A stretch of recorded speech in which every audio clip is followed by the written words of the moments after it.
Ladies and gentlemen, boys and girls, welcome to the Talking Disney podcast, where imagination leads the way, memories are waiting to be made, and every moment is just the beginning of a great big story.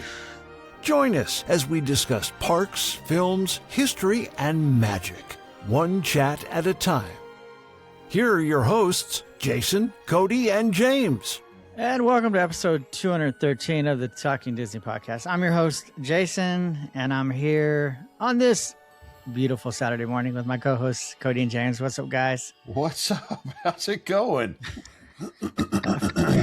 Feels deja vu. Like deja vu, yeah. Exactly. Deja vu. Yeah, we got about 10 minutes in and realized that I didn't hit the record button. So was it only 10? Yeah, it wasn't too long. Okay. Maybe 15. We'll say 15. So Saturday morning, bright and early. Bright and early. I just woke up. Cody looks like he's wearing pajamas. Yeah. Except you can tell from the way we started before that he's actively trying to sit back so you can see Disneyland. Because if he leans too far forward, it looks like pajamas. Yeah, it does kind of look like those. And we discussed that the first go round when we weren't recording. So now Cody's actively trying to be like silky pajamas some rich guy would wear to bed. Well, you know. Yeah. So yeah, we are here Saturday. Dress for the job you want, right? There you go. That's right. We're here at it's now 10:30 Mountain Time, 9:30 Pacific Time, AM, which is AM for us. Which is not usual. We tried, we are a Disney podcast. We were going to record on Disneyland's 71st anniversary, but somebody ruined that. I won't name names. It wasn't me. It wasn't Jason, but I won't name names. James. Dang it.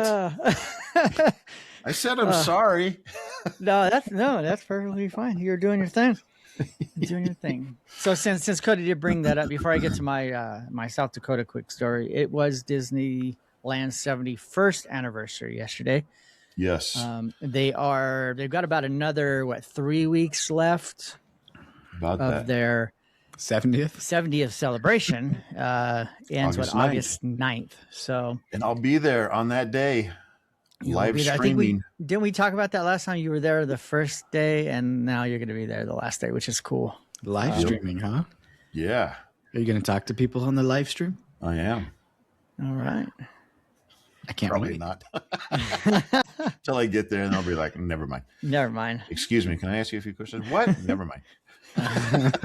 Nothing. I'm sorry. Yeah. So, as far as I can tell, it was pretty busy yesterday. I know during this summer, there have been quite a few days that weren't as busy as people would expect, or it hasn't been as busy as usual this summer. There's been a lot of reports of a lot of different days with hardly anybody there. Yep. It never seems to be on a day where I'm there, which I'm not there that often. But and I was just going to say, I think we talked about that a little bit last time too, right, Jason? When you guys were there on Father's Day, and I think even the day after, you said it wasn't too bad, right? It Father's Day, Tuesday. The Sunday was good. The Monday was good. Even Tuesday was busier, but it wasn't unbearable. It wasn't crazy. The one thing I think I forgot to mention is every time we were looking for a seat, like to go eat something, we always found a seat. We walked into the Plaza Inn and we had a choice of, 75% of the seats were available. So we never had an issue with anything like that. I didn't spend a lot of time in the stores this time, but the one time I did go into the Emporium, it wasn't, shoulder to shoulder. So right. I'm assuming yesterday it was packed because it does tend to be packed on July 17th. So, well, not just in Disneyland, but downtown Disney, didn't it? Yes. Wasn't that yesterday? That was yesterday. I think that was bad planning. Yeah. It was kind of a global release, but you think they'd have enough sense to be like, let's not plan it on like the anniversary, like a significant anniversary at one of the parks where the release is also happening adjacent to the park. But I had seen someone post some pictures and they said, it was like, oh, I've been to Disneyland on like the last 5 July 17th or whatever. I don't know if that includes COVID years or not, but the last 5 times you could go to Disneyland on July 17th, they had been there, and they said that this was the least busiest they had seen on July 17th. They took a picture of Main Street, and it looked fairly empty. I don't know what time the picture was taken, but I did see reports of yesterday saying that despite it being July 17th, it wasn't terrible yesterday. So, and I've been there on a July 17th. It was a few years ago, and there wasn't really anything all that special happening. Yep. So, No. Yeah, I think I've been there on the July 17th also. I've heard in the past. I mean, you might have been from you, Cody, when you were there one time, or maybe you just talked about it. But one time they gave out like cupcakes or something years ago. Like they would give out certain things, but recently I haven't heard of. It's just I think they do a special. I think they have like a thing you can hold when you get your picture taken that says like I was there, and it says like July 17th or whatever. That's do they still read Walt's opening day speech? Not that I remember from when I was there. Okay. I think the day we had gotten there, I'm trying to remember. We were either there right at opening or we weren't, obviously, I suppose those are kind of two options. Those are the two choices. But I remember being like, oh, I thought there'd be more, Yeah. Because I was excited because I had never been actually on July 17th before. And I remember being like very underwhelmed because I think I remember seeing previously, probably pre-COVID, that they were giving out cupcakes. And it was probably a very limited amount first thing in the morning to those people coming in. But yeah, give out cupcakes or give out a special button or something. Or, like a button isn't going to cost them hardly anything. I think it'd be cool because you do rope drop and they'll have the guy over the speaker or whatever talking, introducing Disneyland. If they would read his speech, prior to rope drop, that just not read it, but play it in Walt's words, and then the rope drops and everybody goes has fun. But they bring his animatronic down on the end of Main Street. And they will. All you come to this happy place. Yeah, there could be a lot more. So yeah, it's 71 years. Next big one is 75. We'll see how that one. 80 or 85 that they open the time capsule? Is 20. Well, I don't know. I have to look up the year. Yeah. James is typing, so I think that's what he's doing. But I think 75 should be a good one. I don't know. Hopefully, I know I'm getting old because I'm like, hopefully it's as good as the 50. And 80th. once 80th, so in 9 years. 2035. Yeah, once the 75th comes, it'll be 25 years since the 50th, which the math adds up. Sorry, everybody. It's still early for us, apparently. But hopefully 75 is good because I've been kind of underwhelmed, I guess, with the 60. The diamond was okay. It's hard to beat the 50th. Now, did you go to any? Did they do these celebrations like this prior to the 50th? Like, was there something for the 45th or the 40th? I don't remember it lasting a year or 18 months or whatever. I know the 35th was a big one. They were giving away cars and like automobiles. Like, wow. That is what a car is. Yes. Well, like no, I know a Hot Wheel. Or like, I know what you meant. And they would give Price is Right. I want a car. If I remember right, you randomly, when you would come through the gate, you were randomly selected for a gift. It could be be a shirt or a pennant or whatever. But I think they would used give out to do random that stuff. for like you could stay up at the Dream Suite or whatever they call it above Pirates of the Caribbean. Mm-hmm. They used to do just like random giveaways for that. Yeah, but the 35th they did a car. I think they did a special parade, but I don't remember it lasting this long. Maybe over the summer. Yeah. Summer of whatever was that, 1990 was the 35th? Yeah. Because I was a sophomore in high school, so I'm sure I went at least once, but yeah, it seems like when they're still celebrating the 70th as they acknowledge the 71st, like it's a little too long at that point, I feel. Yeah. I agree. They could have had the 70th in on July 16th. Yeah. Well, and I, honestly, like, I don't know. I think after 6 months, the hype was gone. Yeah. Yeah, I agree.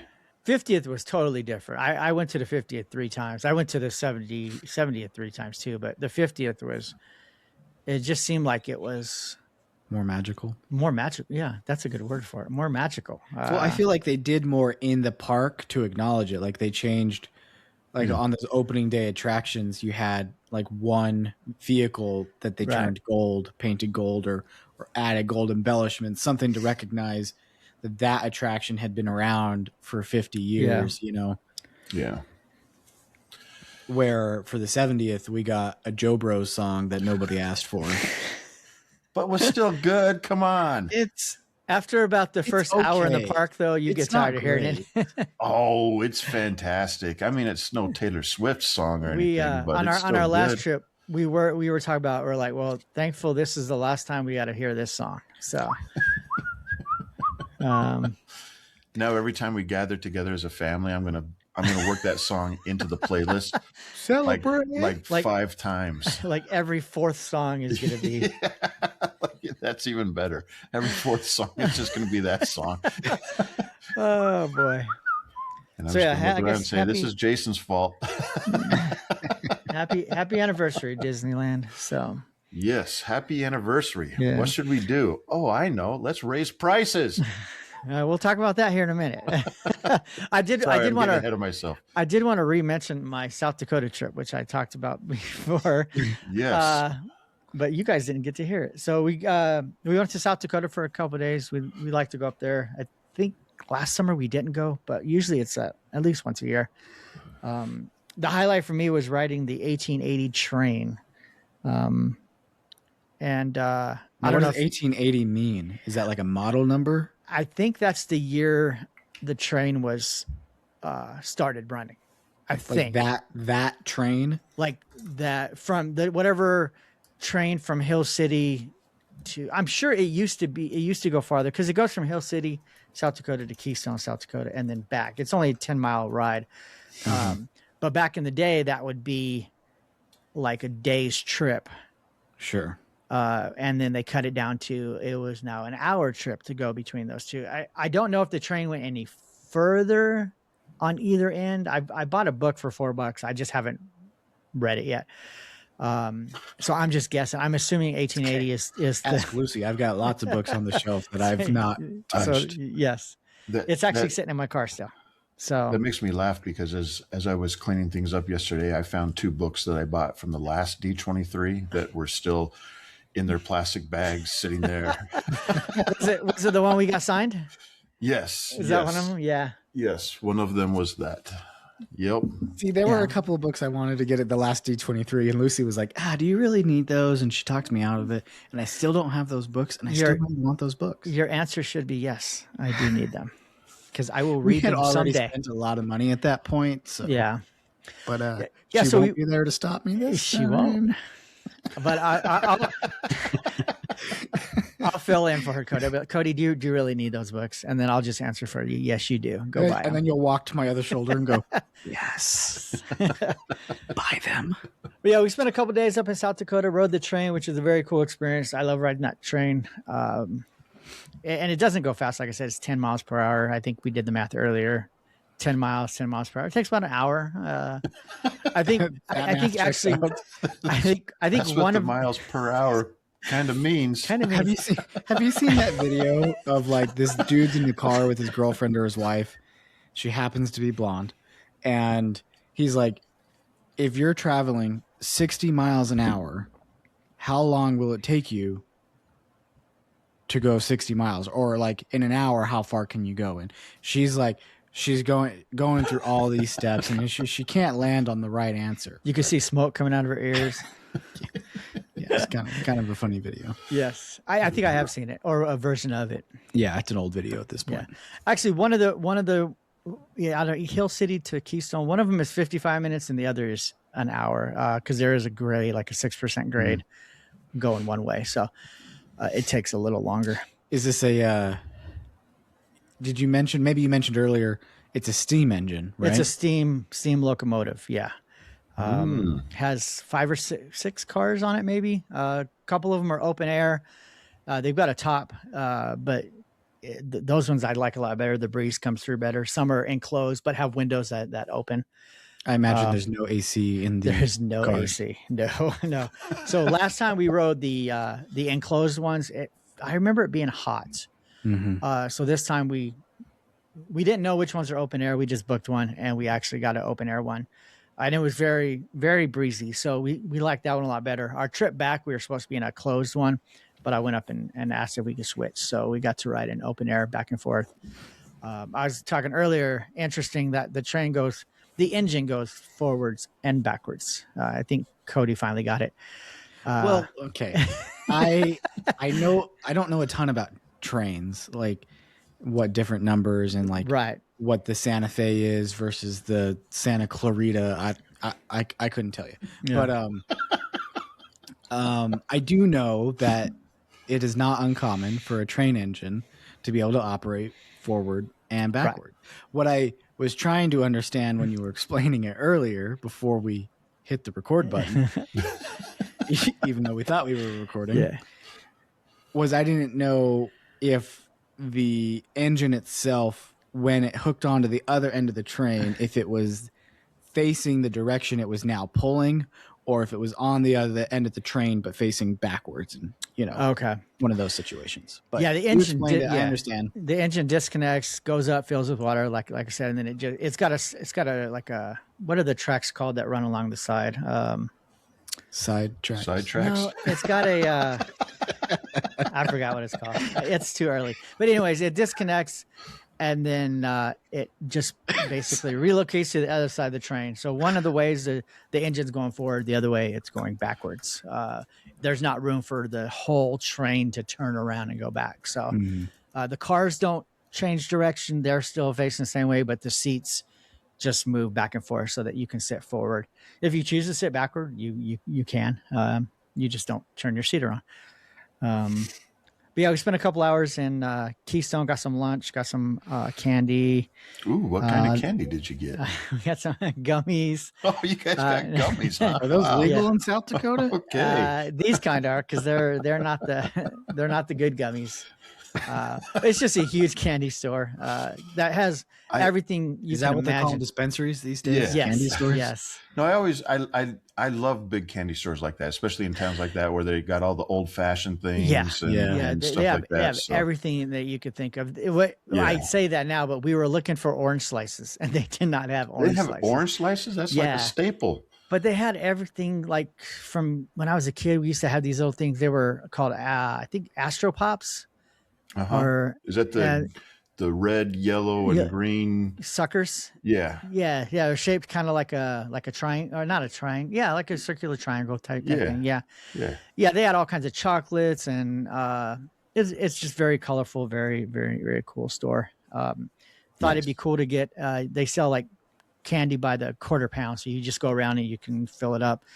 A quarter pound does not take long to. No, that's not much. Maddie put in like 7 or 8 gummies, and it was like 0.45 pounds already. So, Gummies are dense. yes. But yeah, we had fun. We stayed in a cabin for a couple days, drove around the Black Hills, drove by Rushmore, didn't go to Rushmore. We've been there numerous times, so it's not something that we have to go to every time. Had a couple, we got there, and the camp host kind of met us as we pulled up, and we were unpacking, and like, yeah, we just wanted to stop by and just let you know that last night we were chasing a rattlesnake around here. We couldn't catch him. He's last we saw him, he was under your cabin. Nice. So just be careful. If you see him, just come up and get us. And so we were kind of cognizant of that. I guess. Trust me, if we see him, you'll know. Yeah. If you're and there then- screaming, come running. Don't So wait that's- for us to come get you. Yeah. I forgot to bring my shovel, which I normally brought. So I had to go buy a shovel just for the fire. And then if I saw the rattlesnake, but they're like, yeah, just make sure come and get us. And they kept stressing that, like, they didn't want me to take care of it. And I know they can't tell me to do it, because then if I get hurt, then it's on them. I'll be, the park host told me, or the camp host told me to, take matters in my own hand.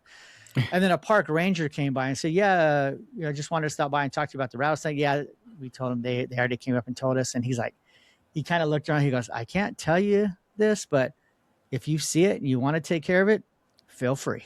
So He's like, I really don't want to deal with it. but we didn't see it. We didn't even hear it. No movement at all. So we think it might have relocated between the time that they saw it the night before and when we got there like 2:00. It might have got out of there. So would they have relocated it, or do you think they would have killed it? No, if they if they could catch it alive, they would relocate it.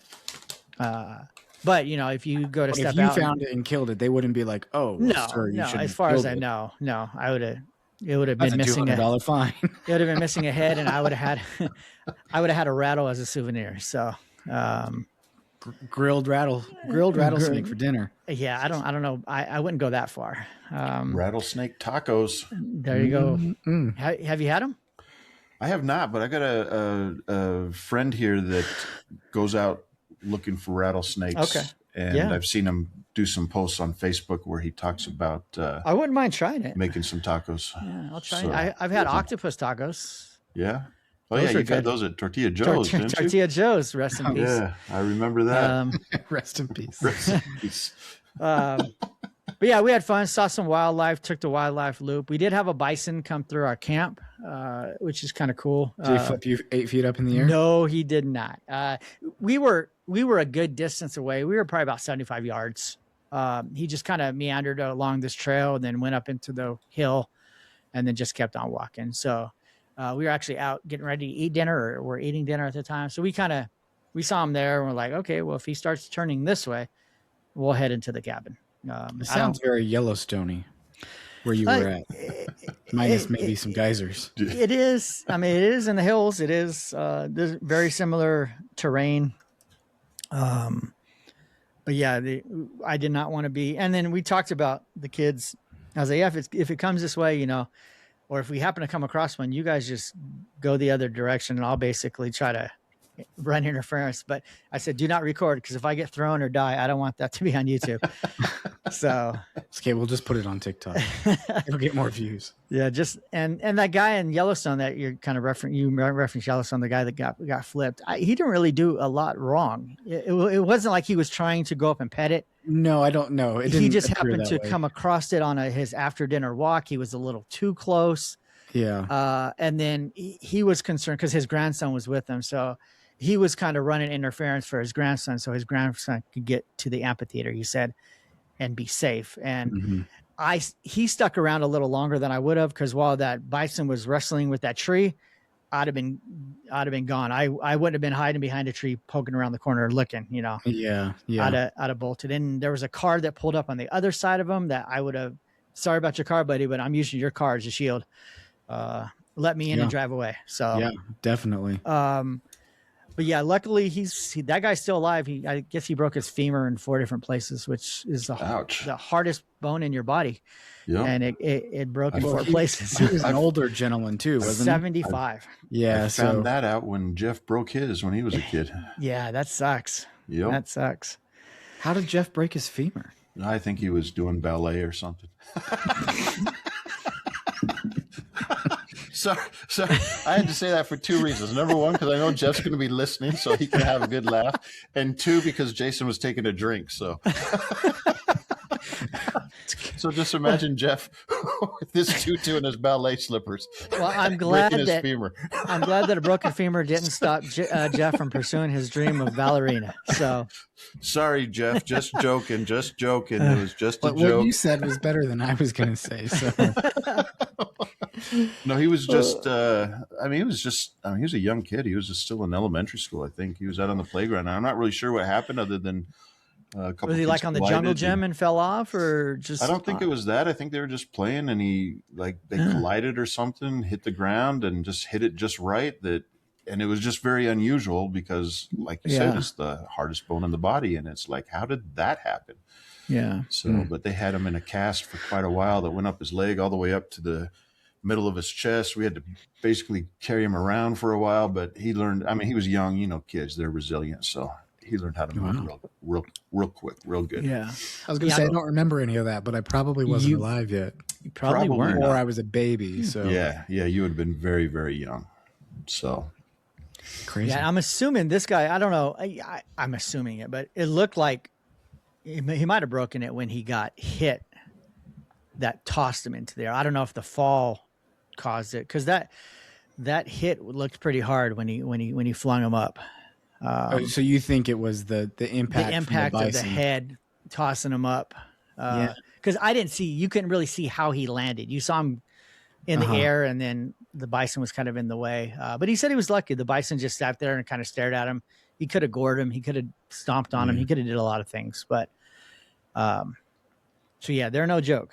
They're no joke. There's all kinds of shirts up in the Black Hills that said don't pet the fluffy cows. So you have all kinds of tourists that get a little too close for pictures and selfies, and I think people forget that they're wild animals. they're wild. Yeah, exactly. So yeah, we had fun, saw some animals, saw some things, and then we came back, and now we're recording. So if you ever get a chance to go to the Black Hills, do it. It'd be a place. If I didn't live here, I think I'd want to live up there. Just don't do it during spring break With a snowstorm coming. with a snowstorm coming. Yep. all right. Exactly. Well, is it time for some news? I think so. Yeah. Oh, I did. I spent a half hour talking about South Dakota. I did want to bring it real quick. My sister Amber and Jackie, they got to go to Disneyland the last week, and I didn't mention this. Saw a picture. I was like, oh, Yeah, they're on yeah. Space Mountain, I think it was. Yeah, they spent a couple days there. They took a trip before they leave for Hawaii. I think she said they leave on September Hawaii. 1st to go live there. So, but yeah, I Sounds did like want to you're gonna mention be making this. a trip to Hawaii at some point, huh? We are. Yeah, probably after the wedding next year sometime. So What do you know? I think we talked about it before. They're going to be on Oahu, right? I believe so. Yeah. Yeah. Cool. Yeah. So I What did want to island mention. is So Aulani on Oahu. Yeah. Oahu. Okay. Yep. Yeah. So we will be. We were talking about that. Are we going to go spend a couple nights at Alani and then go stay with them? And definitely, I would like to stay at least a night there, maybe two. At the very least, you got to go walk around because you can Oh, go yeah. walk around and do the character breakfast. Yeah, and- you just can't go onto their beach or do any of that, right? No, you can go on their beach. Oh, you can walk you? on their beach. Yeah, you just Okay. can't do the you can't do the pictures with the characters, and you can't get in their pools or do their lazy. I think you might be able to get in their pools, but you can't do the lazy river. And actually, I don't think you can get in the pools either. Okay. You can walk around there, but you can walk around the whole property. You can do the restaurants there, do the character breakfast.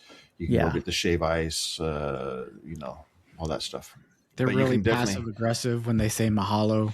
Yeah, you can definitely hang out on their beach. That's one of the things we did is sat there on okay. their beach. It was pretty cool. And James was like, "Why are we not staying here?" I was the whole time. I was like, this is stupid. It probably wasn't that much more than a normal hotel room, was it? I don't think it was a whole lot more. No, Yeah. I thought it No. was pretty expensive.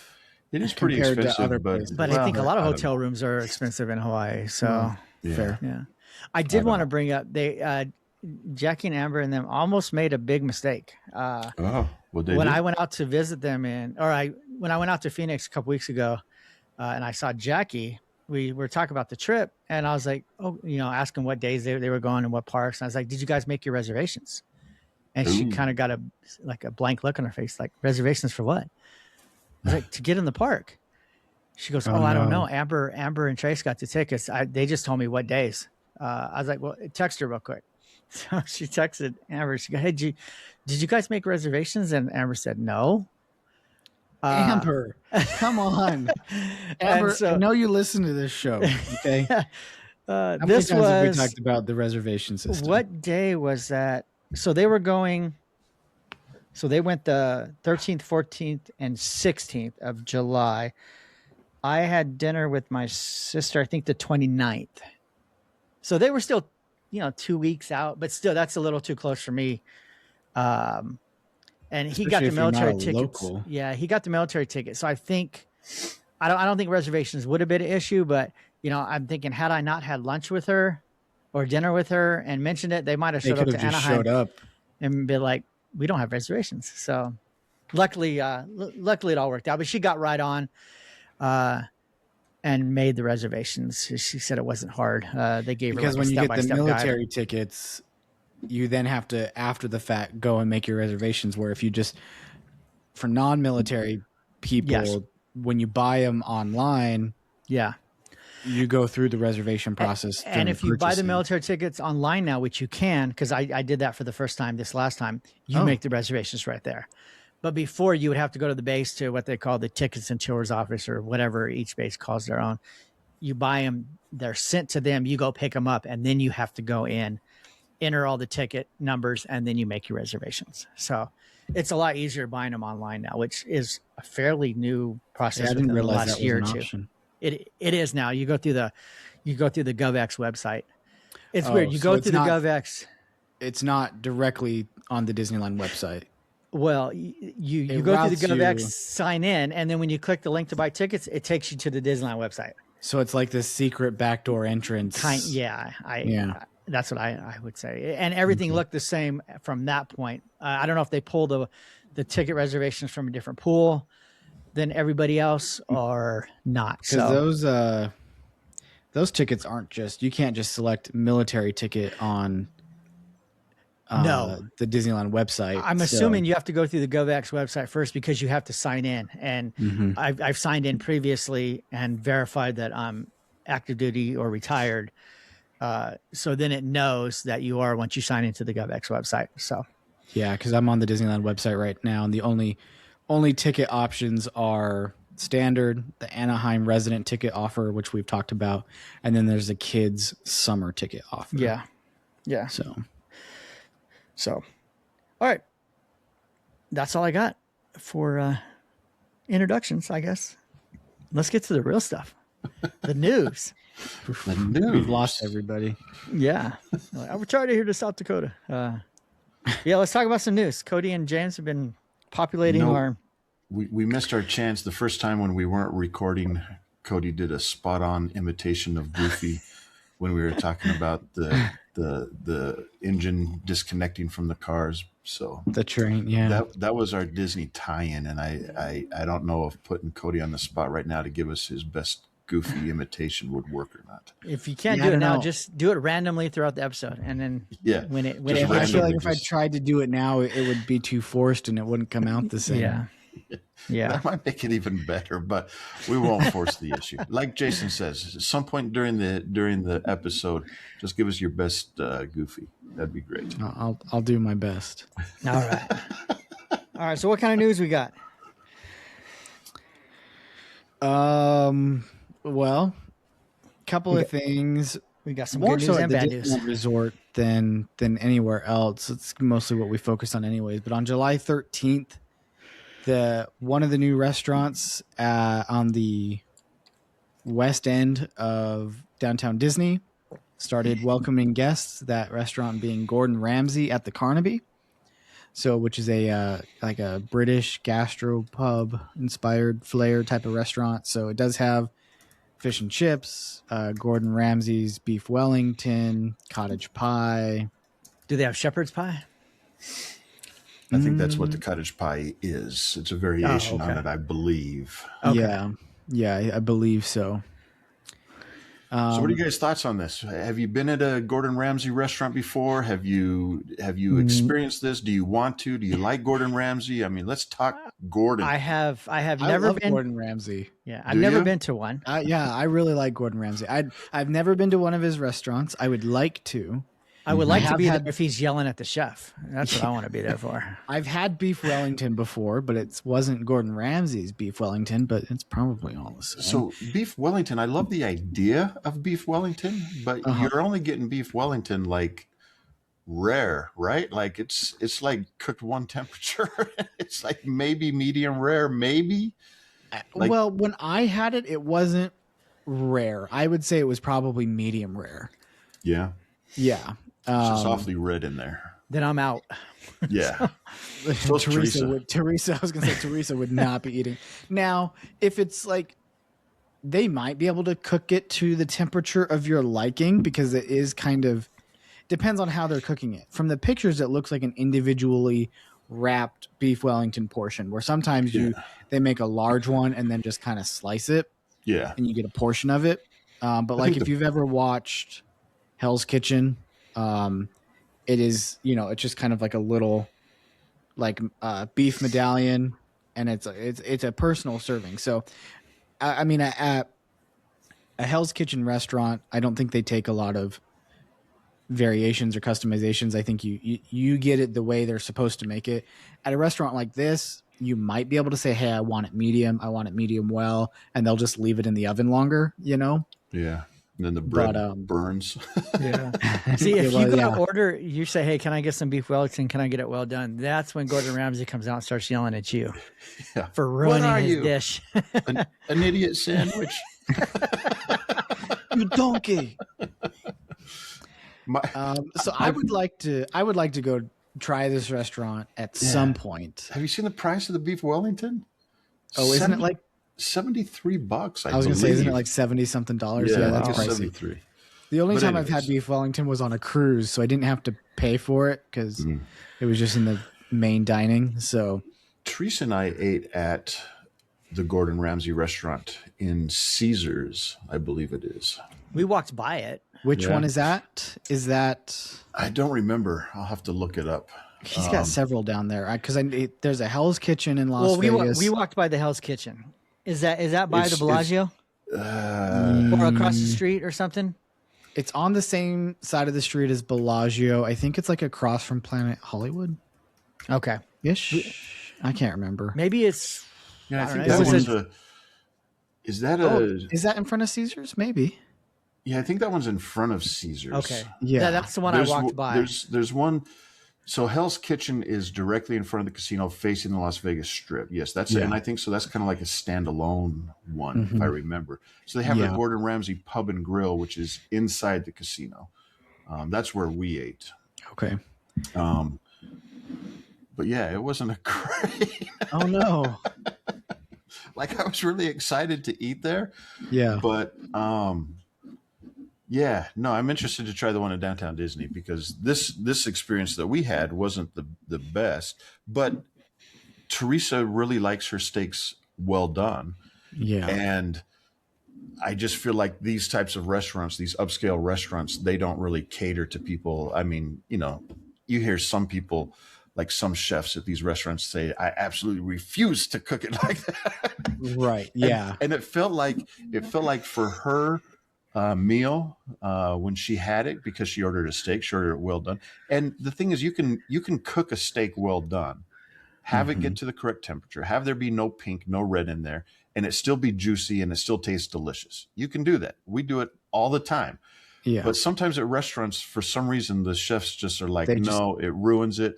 And her steak came out and it was literally like a hockey puck. Like it was black. It was I mean, it was well done, but it was like leathery. Like it was like cutting into it was like, what the hell is this? Like you guys are an upscale restaurant. You don't know how to cook a steak well done and it still be juicy. Like, I don't know. So it was a very rough experience for the two of us. Fried the crap out of it. And just didn't care. They just put it in the oven or something and forgot about it and came back 45 minutes later or something. And it was like, wow, this is ridiculous. And you don't ever want to complain about the temperature of your steak because, we've all seen that movie. What happens when you send your steak back? So yeah, I used to be the same way. I used to have mine well done. And I think I've told the story. We went to Steakhouse 55 one year for our anniversary and I ordered a steak. And it was fairly dark in there. It's the lighting is low, and I had this steak and I was like, man, this steak is awesome, great. And I got a glimpse. Yeah, it was not well done. Yeah. I was like, this steak is so juicy, and it was probably medium well, which is fine. So that's how I order my steaks. Now we did go to a Ruth Chris Steakhouse down in Denver, and I had ordered medium well. And it came out medium, right? And I was like, that's a little too red. And the guy's like, he goes, the plate is hot, it's sizzling. Wait a minute, and your steak will be perfect. I waited, and it had. So they cooked it to medium, and then put it on this plate, and then it finishes it, and it was perfect. So whoever the chef was that night was great. Definitely not the chef that Teresa got and that cooked hers well down like a hockey puck. So, I mean, it was bad. Like, I just feel like if you're at a high end restaurant, like I understand like chefs thinking that if you're getting a steak well done, that you're just like, why even bother ordering a steak? But you Yeah. know, if that's the way somebody wants it, then yeah, then whatever. But you should know how to cook a steak as a chef at a high end restaurant. Yeah. You should know how to cook a steak from black and blue to well done. Yeah. And everything in between. You know? and if I'm paying $75 for a steak, I should be able to choose how I want it. and it's funny because I feel like, because you mentioned that you like Gordon Ramsay. I love Gordon Ramsay. I love watching his shows, his I watch reels. like all his shows. Like I love watching all that stuff, like Kitchen Nightmares. Yes. Like I love all that stuff. And I feel like there's been some video that I've seen somewhere where someone, like one of the chefs, was saying something about how it was cooked, or a customer complained or something. And I just have in my memory, and I don't know how accurate it is, about Gordon talking to the chef and saying, "Hey, it doesn't matter what you think. You got to please the customer. You got to give them what they're asking for." Right. Right. and so yeah, I'm interested to try this place in downtown Disney to see how it is, but a little cautious at the same time. Probably won't order a steak well done there. Beef Wellington, I feel like I want to try that, but I don't know. I know Teresa won't because it would never be done enough. And plus, I think, don't they wrap that thing like there's like a layer of mushrooms in there too, right? Yeah, I can't remember exactly what it's called, but it is like almost like a mushroom paste. They're very finely chopped Yeah. mushrooms that And is layered around the beef. Teresa is not a mushroom fan, so I know she'll never try that, but I'm interested in trying that. I wouldn't mind trying the fish and chips because I love fish and chips. And, you know, coming from a guy like Gordon, I mean, they got to be good, right? Got to be like that Should be. one time I was over in England and had fish Yeah. and chips. They should be. His So, fish and chips should be good. Yeah. yeah. I mean, that's So I'm- kind of like the most basic, quintessential English Yeah. food, fish and Yeah. chips, you know. that and bangers and mash. I want to try the bangers and mash. I would too. like to try the bangers and mash. Yeah. You know? They're okay. I probably wouldn't. I don't know if I would order the beef Wellington based on the price point. Yeah. And I'm glad that I had tried it when I had tried it on the cruise. But again, I'm not a big mushroom person either. And it was very mushroom forward, just the flavor, the type of mushroom that they were using. The beef itself was very tender. It was a very tender piece of beef. And the puff pastry that was on it was good too. But again, everything kind of tasted like mushroom. Like the mushroom part of it is a very prominent flavor, Yeah. at least in the one that I had. I would expect that's probably kind of the same across the board, but I'm glad I tried it just because I do like Gordon Ramsay, and that's kind of like what he's known for, you know? Yeah.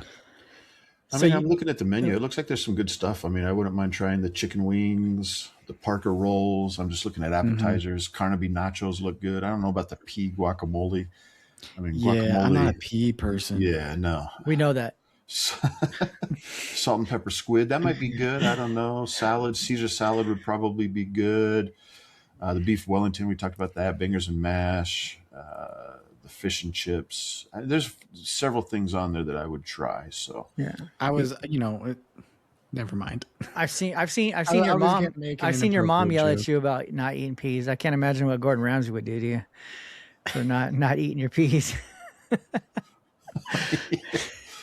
Oh, you know what? They have Oreo cheesecake. That might be good. Probably would be good. Hey, you had on your notes here about the Earl Sandwich opening, but I think we already talked about that, didn't we? Well, I was looking at that as well. I think we did mention they did a soft opening, I think, for like a week or so, but the official, they okay. had a ribbon cutting and everything on July 15th. Gotcha. They did a Okay. grand opening of the new Earl of Sandwich. Yeah, because we were bummed because it had.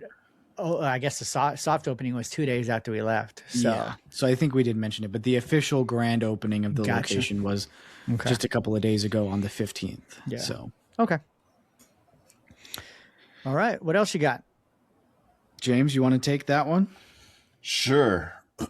So I said earlier, sorry, I'm looking for something real quick. Because because we were talking about the birthday, and I made the comment of, what should we do? Raise the prices. And Jason said, we'll get to that in a little bit. So Disney did, in the last few days, raise their prices on almost all their food items, like across the board, it seems like, right? Yeah. And it's funny. I mean, let me just read some of the stuff that they've got going on here. I mean, right off the bat, the churros. I'm going to get to the churros because I'm really irate about the churros. They were $5.75. They are now $6.25 for a single churro. And that just really, like, I Rubbed really, you the wrong way. yeah, Chaps- like Chaps his high. $6.25 for a churro? Are you freaking kidding me? And that's just a regular run-of-the-mill churro. I mean, that's not any of the specialty things with the dip sauces or any Yeah, of the then special ones. those are going to be even more, right? Yeah, they're So- going to be double the price, and it's just like I can remember. I mean, and not to sound like that old person that when I was young, but I mean, it wasn't that long ago. It wasn't that now, long now ago. At least your words match your hairline. Off my lawn. Back in my day, I mean, churros. I remember when they went from like $2.25 to $2.50. I mean, it was like, And he was outraged then. yeah, it was like, holy cow! Like they just keep getting more expensive, and then it's like $3, and then it's like $4, and it's like now it's $6.25, and it's like, oh my goodness! So so we we And they're did. never going to come back down. No, Well, of we course did mention not. the 50th anniversary, right? And on my notes, I have in 2005 a churro cost $2.50. yeah. So 25 years ago, it was No, no, $2.50. Yeah, Or see, so- 15, 20 years ago. Sorry, 21 years ago.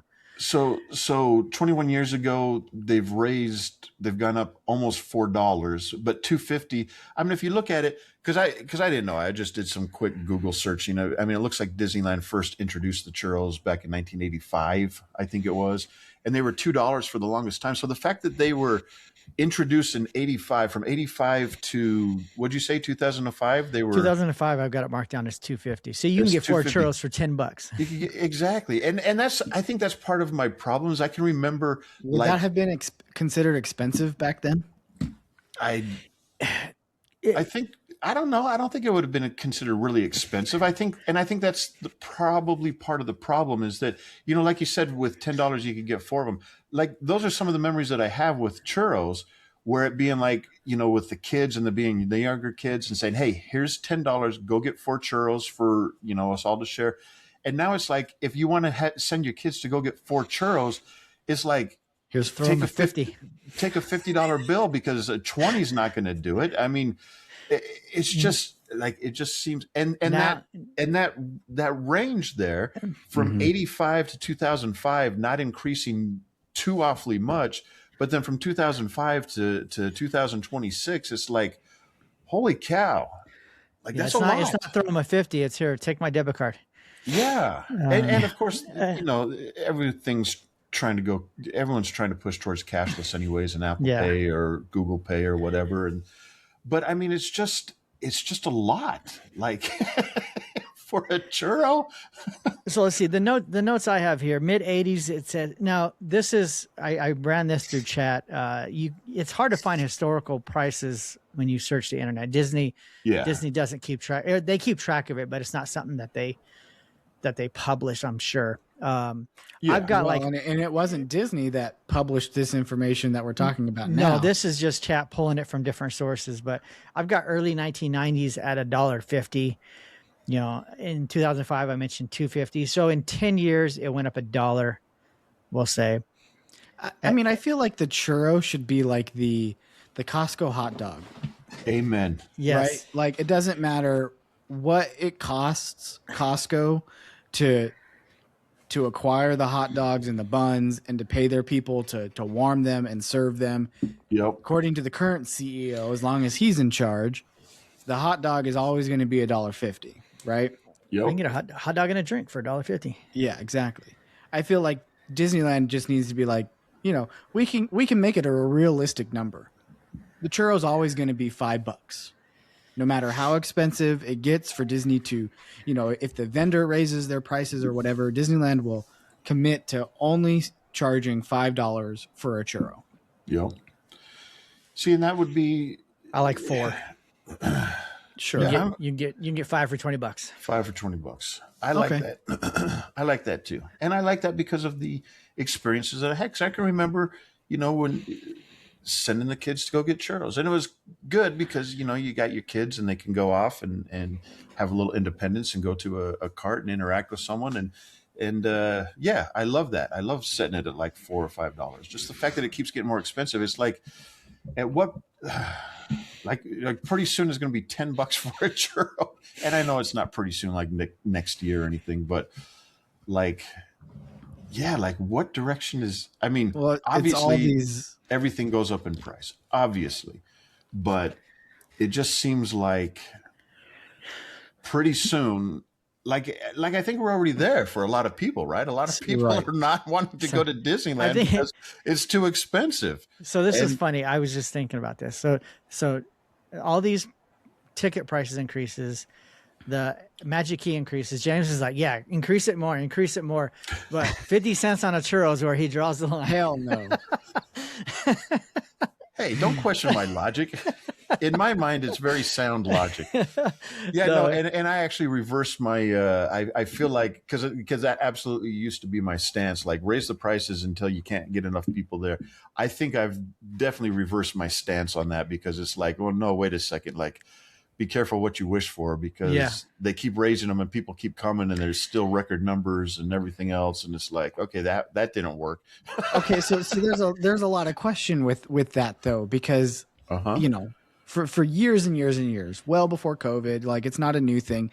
Disneyland, like ticket prices have always been going up, right? Right. And we were just saying earlier, I don't know if we said it while recording or not, but there's been a lot of dates, especially this summer, where people of the internet are saying like it's just not busy.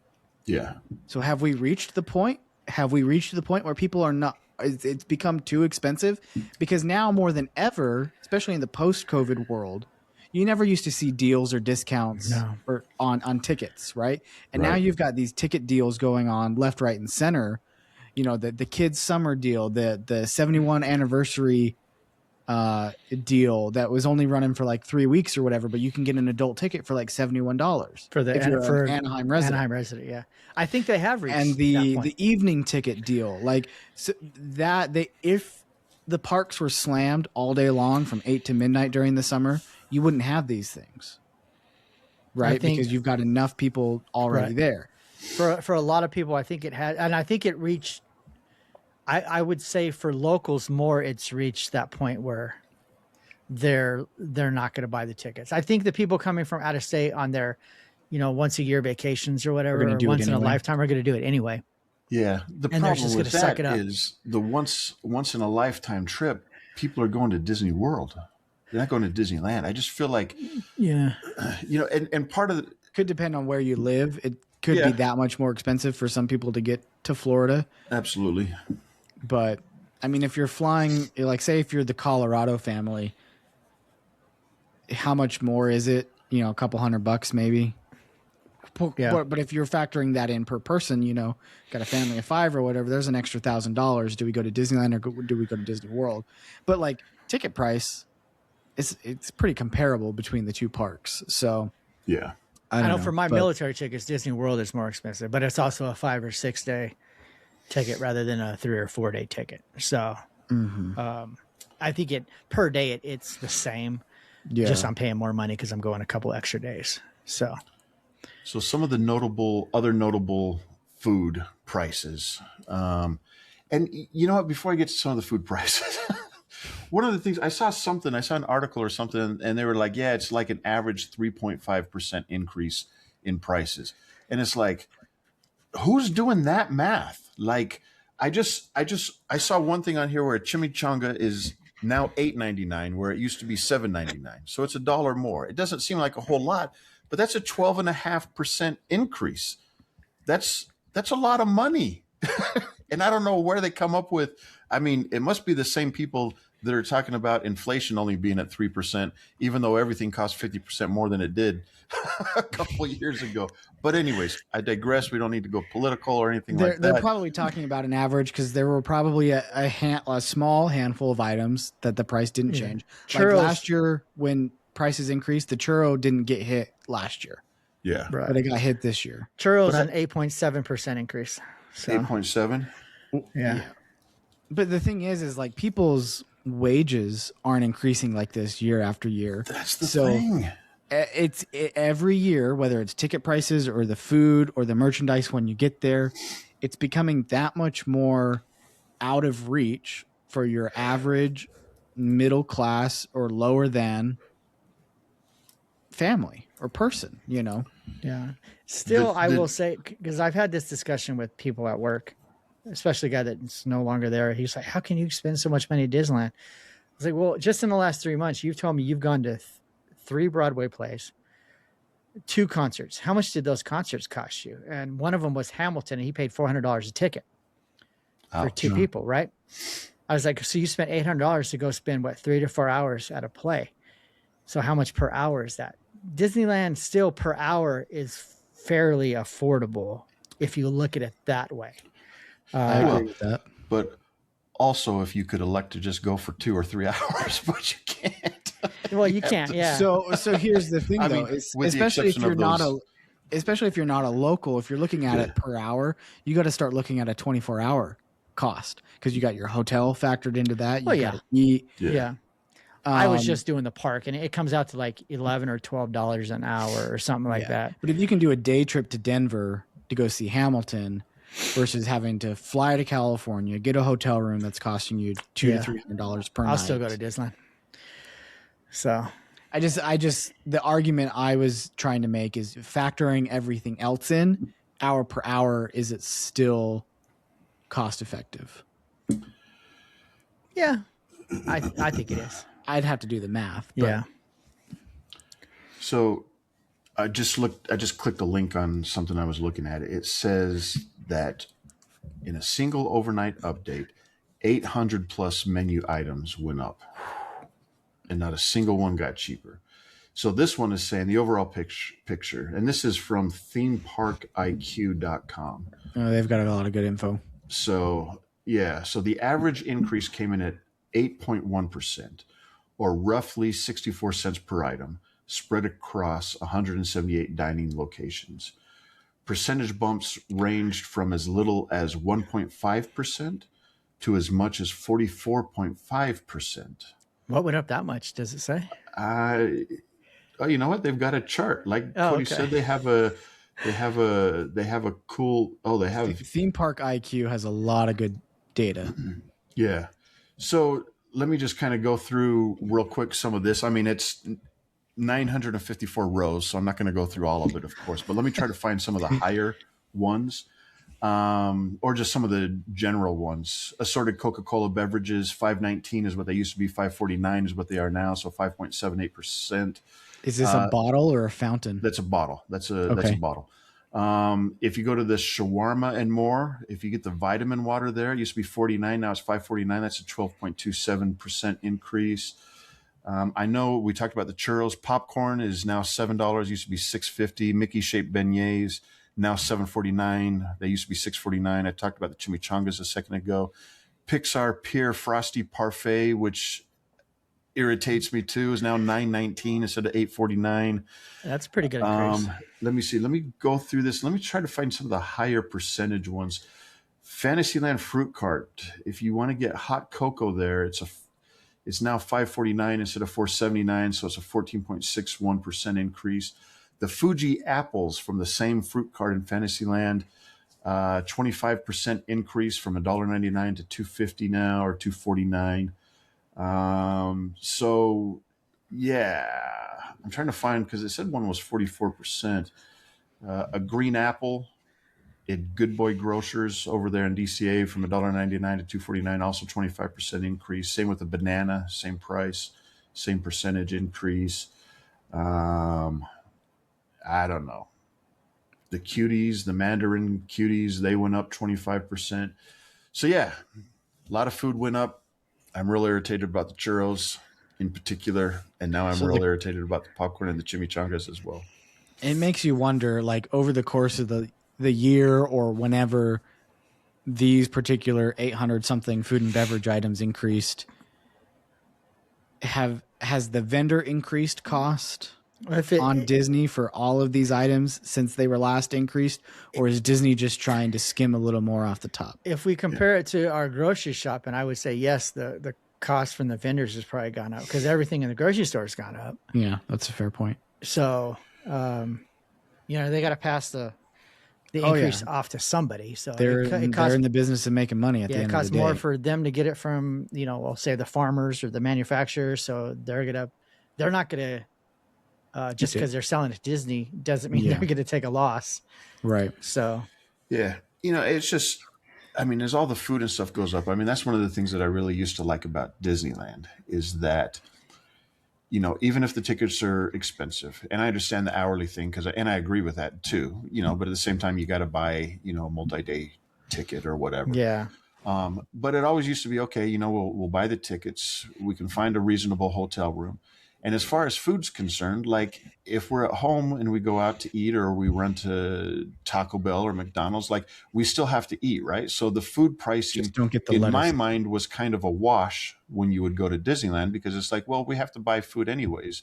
But now it's getting to the point where it's like every time you go to get something to eat at Disneyland, it's like, holy cow, this stuff is adding up like big time. Like For two people, you're probably dropping, like if you're getting more than a snack, like if you're getting a meal, even a quick service meal, you're probably for two people, two adults, dropping $30 to $40 easy. Yeah. Like just when we were there for Father's Day and Teresa and I went off and did the Plaza Inn Father's Day brunch that they had there, the character breakfast.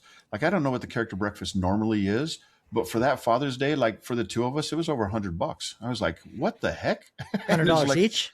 No, total for both. So it had to have been 50 something each, Yeah. I guess. I haven't even That's- looked it up to see if I maybe think they that's just been I mean, about I think those average. character breakfasts Yeah. are at least $50 a I person. thought for some Yeah. reason I was thinking 59. Yeah, I Yeah. thought that. Yeah, maybe so. and I think it was like that still when what was it when we were at D23 2 years ago and we all went to Goofy's. Mm-hmm. I think then it was like $60 a person. And yeah, so that's probably just the normal price. Probably wasn't even a special price. But then on top of that, like no Magic Key discounts either. It's like, oh yeah, no, there's Oh, no that's discounts lame. for this. And it's like, what? So all I'm saying is that at this point, it's like, like you said, like just doing general food is just getting to be super crazy. And then that just makes it harder to go.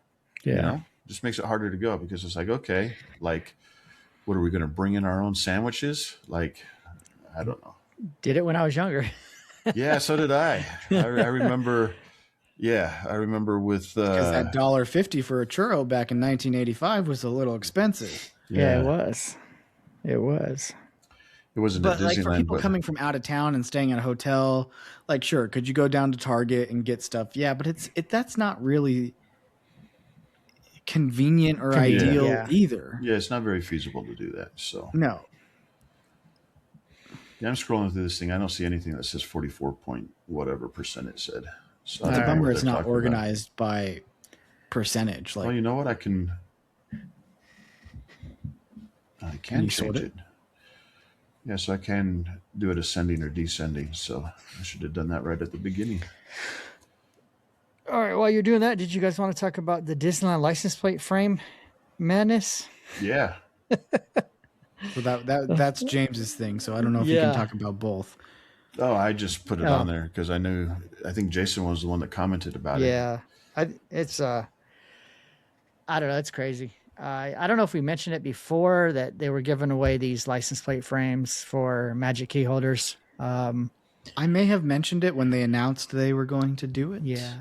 I know a lot of people were mad because the dates they were giving them out, their keys were blocked. Yeah.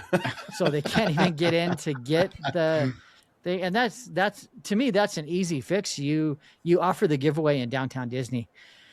So that the people who are local that have keys that want to get the license plate frame can just go to downtown Disney. Sure. That would be an easy fix, but I don't know if they were looking for an easy fix, if they just wanted to give it to the highest. I'm key honestly holders. surprised it wasn't just available for purchase, that they were giving them away. Yeah, I know James said he liked them. For free, I would take one, but I don't think I would buy one. Yeah. Um, I would take one. I wouldn't put it on my car though. I mean, Yeah, I'm just and not going to put something it wouldn't like be that a on thing my where I car. would make a special trip from On my Cheyenne, truck. Wyoming to go get a license plate frame because it was free. You know, if I Yeah. happen to be there, yeah. But Exactly. If you happen to be there, then I'll try to yeah. get into the virtual queue and grab one. I mean, why not? People were complaining about the virtual queue that they were getting in at noon and whatever, and their time was until 7:00. Yeah. So apparently Yeah. these things were fairly popular. Complaining about virtual queue, that's like 6 years ago. Like, come on. We've been through Yeah. all the problems with virtual queues. So just Yep. sit down, go to the back of the line, and You know relax. how it works at this point. Yeah. Right. They were out of virtual queue spots within 10 seconds. Oh my goodness. Yeah. Yeah. Par for the course. So That's the way they work, people. yeah. So yeah, there were a lot of Facebook complaining. So Yeah. I don't know if you A lot wanted to of mention people any trying to more get about those. Nope. I think that's it. it. All right. Moving on. Yeah, so the Disney Parks blog put out a thing on July 16th, which was 2 days ago, about some of the events and offerings happening for D23 Day at the Disneyland Resort coming up in August. I'm sorry, Cody. Can I interrupt you real quick? Sure. Before we go to that, I was going to you say find something about the mice chat thing that I was talking about, because I think it's a little more pertinent to the stuff that we've just been talking about. And I really want to talk about the D23 Day and kind of go in that direction with you. Okay. But I think before we do that, I don't want to, I think, and I won't spend much time on this. Well, you should have put it on the agenda. Well, I had it on the agenda, did, and he took then it off. I deleted it. So I apologize. I just, with it being Disneyland's birthday, Dusty Sage of Mice Chat.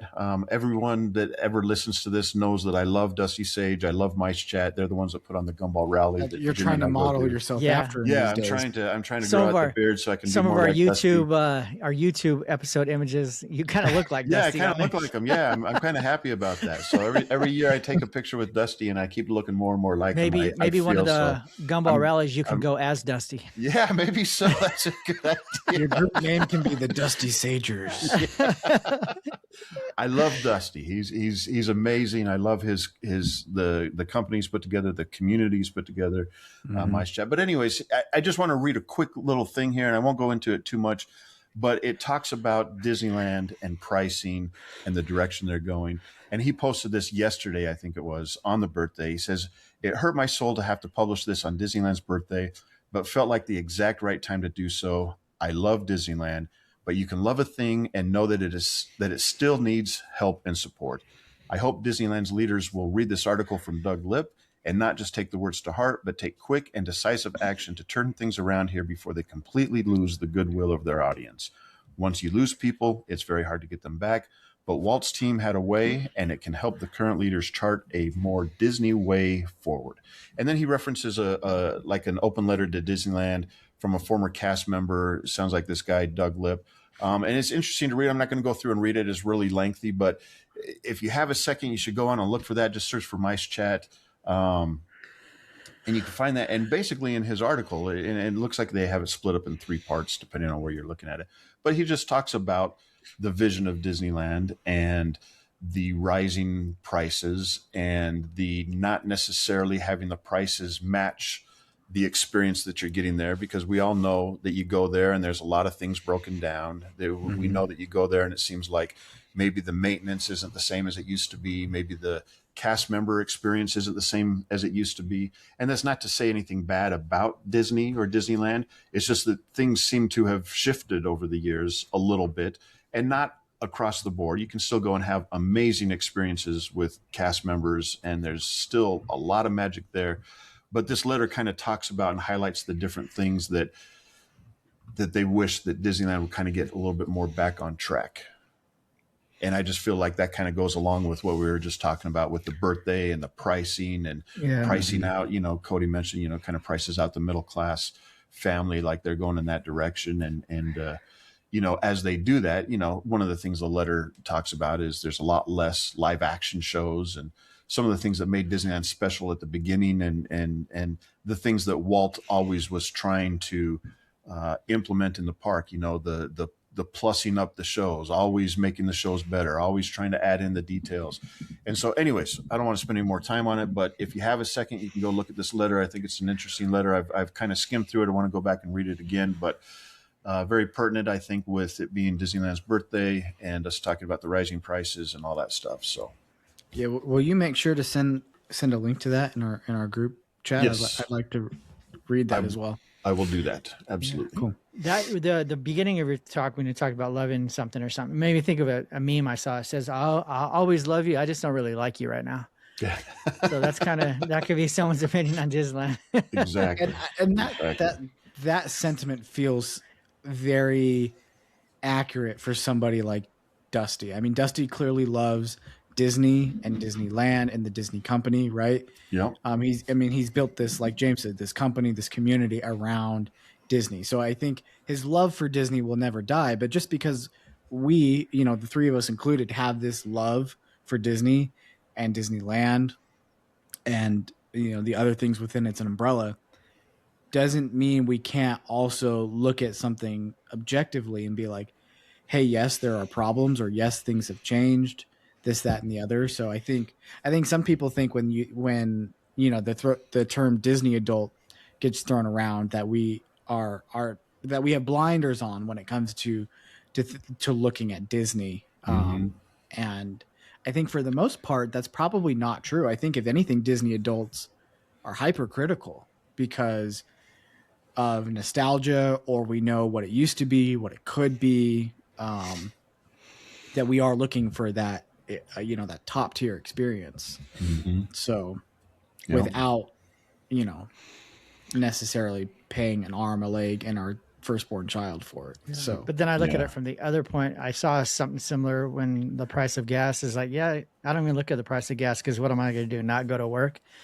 So what am I going to do? Not go to Disneyland?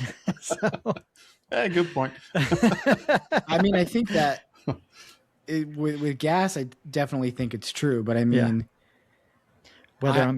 unless there's a significant change to, like my household income in the near future, I don't know if I'll be able to justify an annual pass anymore. Right. Doesn't mean I won't go. But even like once we do, slow down a little bit and, introduce a kid into our lives and things like that, I don't know if it'll be feasible to even do the once a year trip, it's going to have to be a lot more sparingly. And, I'm just at a different stage in my life compared to you guys. And so it's a little bit different.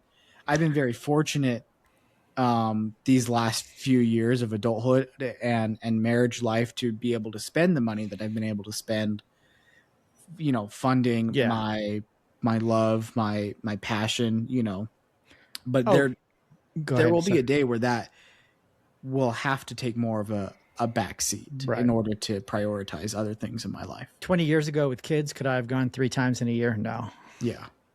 So I can do it now because I don't have that responsibility, but eventually that part of my life will change. Hopefully they never take away the military tickets because those are very helpful. If I get the 4-day park hopper to Disneyland, it's the average is $92 a day. In savings? No, that's what I pay for a ticket. $92 per day. Okay. So for 4 days. For 4 days. Yeah. Yeah, It's $300 some, but for the 4 days. But still, if I did that with a regular ticket, it'd be twice as much. So yeah. In my mind, that means I can go twice. So all right. Cool. So with that, let's get back to D23 day, and I can talk about my plans to try to be there at 6:30 in the morning so I can get those stupid ears this year. Yeah, so that is one of the thing is the free Mickey ear hat that with the D23 day at Disneyland logo embroidery on it, and this is the classic style kind of dome hat with the plastic ears. Now, when you say embroidery, you're talking about the embroidery of the D23 day on there, right? Yeah, it's got the logo of the D23 day on the top of the hat. And I'm so bummed because I'm looking at the different comments and stuff here. I have no idea. You just mentioned a little bit ago that Disney doesn't necessarily announce different numbers of stuff. I don't know how many of these ears they're going to have, but I remember last D23 day, which was 2 years ago. I was so bummed because I missed it by like 30 minutes. Like they were What time passing. did you get in that day? Do you remember? I don't remember. I could probably go back and figure it out. It would take But me you a little weren't bit of really rope dropping per se. No, Or I were definitely you? was not rope dropping. I want to say I was probably there maybe around 9 o'clock. I think we drove down early that day, and I think maybe we were getting there around 9 o'clock or so. My friend Jin, that I talk about all the time. Yes. He was there with his family, and they got the ears, and I think they got some of the last ones, and I think he got there about 30 minutes before I did. So think, seemingly, if I remember correctly, they had enough for the first 30 minutes of guests. I would say for the first 30 to 45 minutes of guests, yes. So basically, if you even want a chance to get it, you better be at the gate at like 7 a.m. waiting for the gates to open. that's what they're saying. Yeah. The problem with that is you can't, it's hard to be at the gates at 7 o'clock because security doesn't open till 7. The parking lots 7 don't o'clock. open till 7. So it's not like you can't get in there. Yeah, for some reason I thought the security opened earlier because last trip I went like at 6:45 to go get a wheelchair ready, and the gates were closed. It was back from security out to I harbor. feel like So- they used to open them earlier back in the day, but they don't anymore. Yeah, I feel like so too. So, and it's going to be tough for Teresa and I. We're going to actually be down there the Sunday before on August 9th, like I was saying before with Brianna and Riley. But then we're going to be switching hotels. We'll be switching. So we're checking out Thursday to check into the whichever hotel is that we're all staying at for D23. Portofino, yes. I knew it started with the P, but I couldn't think of it. So we're going to be trying to check out and get down to Disneyland and try to be there at rope drop because I want these stupid ears this time. Dang it. Well, in the night before, you're going to be at the game. Yes. How Yes. late does that go? I have no idea. I haven't been to a major league What baseball time game does it in start? years. I believe it starts at 7:10 is the posted you won't be time. out of there. You won't be out of there before 10:30, 11 o'clock. Yeah. Cool. Fantastic. Yeah, unless you leave early. It actually doesn't matter so much for me. I'm very used to being up late and having to be to work at 6:30 the next morning. So I mean, I'm very used to working until 2 o'clock in the morning and still being there at 6:30 in the morning. So for me, what I'm worried about is getting Teresa up and ready and in a reasonable frame of mind so that we're not fighting. And But the good thing is, if she doesn't want ears, she can sleep in. yeah, absolutely. Maybe that's what I should do, huh? Maybe let her sleep in and I'll just go over and get my ears and then come back and pick her up. I mean, if she could care less about it, then yeah, you can go and leave her and go back and get her once you've acquired your ears. Yeah, that's not a bad idea, Cody. Rather than forcing the situation, like if she could care less, then like, why force the issue? No, that's not a bad idea at all. I mean, obviously, I don't mind. It's not like if I'm doing rope drop, I mean, I'm not trying to stay there all day or anything. I want to go check into the Portofino and take a nap or something. So anyways, Where are you staying the first leg of your trip before Portofino? We are staying at, I think it's a Marriott. It's right there behind the Outback and Joe's Crab Shack across the street from Target. It's not the one we usually stay at. There's a Delta Marriott that we stay, but there's one right next to it. It's right next to the Delta Marriott. So I think it's just called the Marriott Anaheim Suites or something like that. Yeah, so I think it is the suites or we whatever. were able to get a pretty good rate there. So yeah, we'll be staying there. So anyways, I didn't mean to derail the conversation again, but these hats, you're good. I'm a little focused on these stupid Mickey ears this year. Well, good luck. That's okay.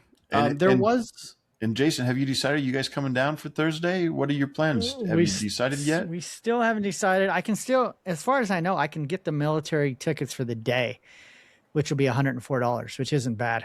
No.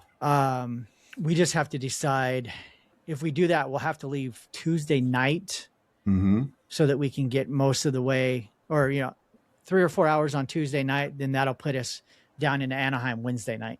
So, because if we can make it to, like Rock Springs or Evanston, that saves like 4 hours of drive time the next day. So We'll meet you at security then. We'll see.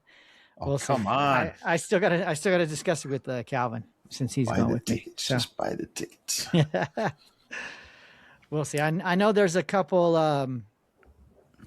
things that Marsha's seen as far as merchandise that she wants. So that could be a selling point. I can stop in for me going in the park without her. So, Do you think the merchandise would be available in World of Disney? Is it just Halloween stuff? It's Halloween stuff, yeah. That's supposed to be out by the time Yeah. we get there, but we'll see. We'll see. My luck, it won't be. So Cool. still deciding. I know there was a lot of things we still want to talk about, which Jason is alluding to, but I thought this was kind of cool. I wanted to mention it real quick in regards to D23 Day before we move on. They're doing it's called the Disney Princess, the Ultimate Concert Celebration live performance. So this is going to be a concert in DCA on D23 Day. You do have to get a virtual queue for it, which begins at noon. And then it looks like there are performances at 8:30 p.m. and 9:45 p.m. at Paradise Gardens Park. I assume On that little stage by the Boardwalk Pizza and Pasta? Yeah, it doesn't say, but they did something similar to this at D23 2 years ago, and they brought out the actresses that played or sang these characters, the princesses. It doesn't say in the description here that, the actresses will be present, but I would almost be surprised if they weren't. So anyway, something maybe to check out for James or anybody else that may be there that day. Yeah, no, that's interesting. I'm looking through this whole thing that you linked to, and it's like, holy cow, it seems like there's a lot of different things that look pretty cool. I said earlier I was going through and I found those books. I found my D23 Day medallions too. I see the ones that they have for this year. They look pretty cool. I like. Yeah, they do ones. look pretty cool. Yeah. So I'm gonna be on the hunt for some stuff at D23 Day. It looks like It does seem like they're doing a little bit more this year than they Yeah. have in years past. So And I remember the D23 medallions last time was like, it was an ordeal. Like there was lines for those things. So anyways, I have to see where they're all listed because I think I remember last time like waiting in line on Main Street for there at the Candy Palace, but then finding out like you could have got them later at Downtown Disney like, without waiting at all or something. I don't know. And it also looks like they're doing a lot of locations in downtown Disney are offering discounts to D23 event goers, or if you have a gold membership between August 1st and August 16th. I mean, the offers vary, but it looks like there are discounts or special offers if you present your D23 badge or your gold ID for D23 membership at Beignets Express, Blue Ribbon Corn Dogs, California Churro, Centrico, Jazz Kitchen, Love Pop, Naples, Pandora, Paseo, Salt and Straw, Sunglass Hut, Lego Store, Wetzel's Pretzels. So make sure you have your gold ID card, and you might be able to get some discounts when you're in downtown Disney. Nice. Okay. We want to move on. Sure. Yes. Yeah.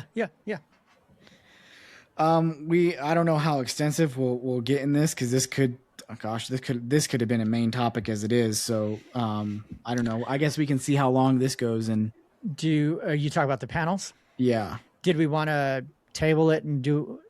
I don't know when we can record next, but I know we can start selecting panels next week. so are you suggesting tabling the panel discussion or tabling the movie discussion? We could table the movie.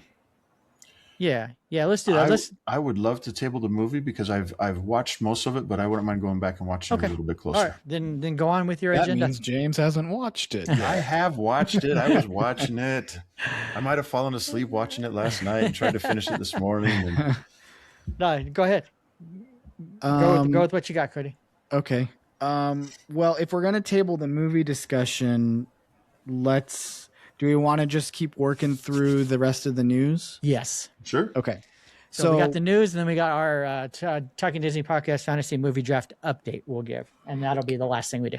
Okay, so next on news, I thought this was interesting. This just kind of came across my feed yesterday, but apparently Disney Plus is going to be rebooting the Mickey Mouse Clubhouse. For the fifth or sixth time, or yeah, it's definitely had a couple of iterations before. The people that have been on Mickey Mouse Clubhouse are they the Mouseketeers, right? Is that what they call them?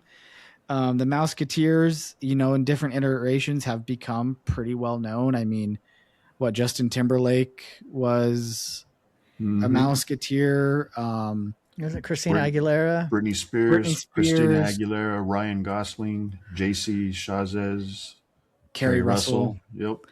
Yeah. So, I mean, definitely some big names there. It definitely seems like kind of like launching stardom for some of these people. I mean, I don't know how well known any of those people were before being on the Mickey Mouse Clubhouse, or if they were already making a name for themselves and that's why they became Mouseketeers. I don't know. I wasn't around then, but it is happening again. Apparently it's being produced by the same company behind the Kardashians. So if that means something to you about how good or not good this is going to be, we'll see. Not sure we should focus on that. The new pilot is going to feature 11 young performers, including Hudson Stone, Casey Trotter, Brooklyn Pitts. They're all from Camp Rock 3, which is coming out this summer on Disney Channel and on Disney Plus. Joining them is Arian Akata. I apologize for the butchering of the pronunciation there. Scarlett London Devini, Michael Cash, Jonas Kabrib, Veronica Mitchell, Connie,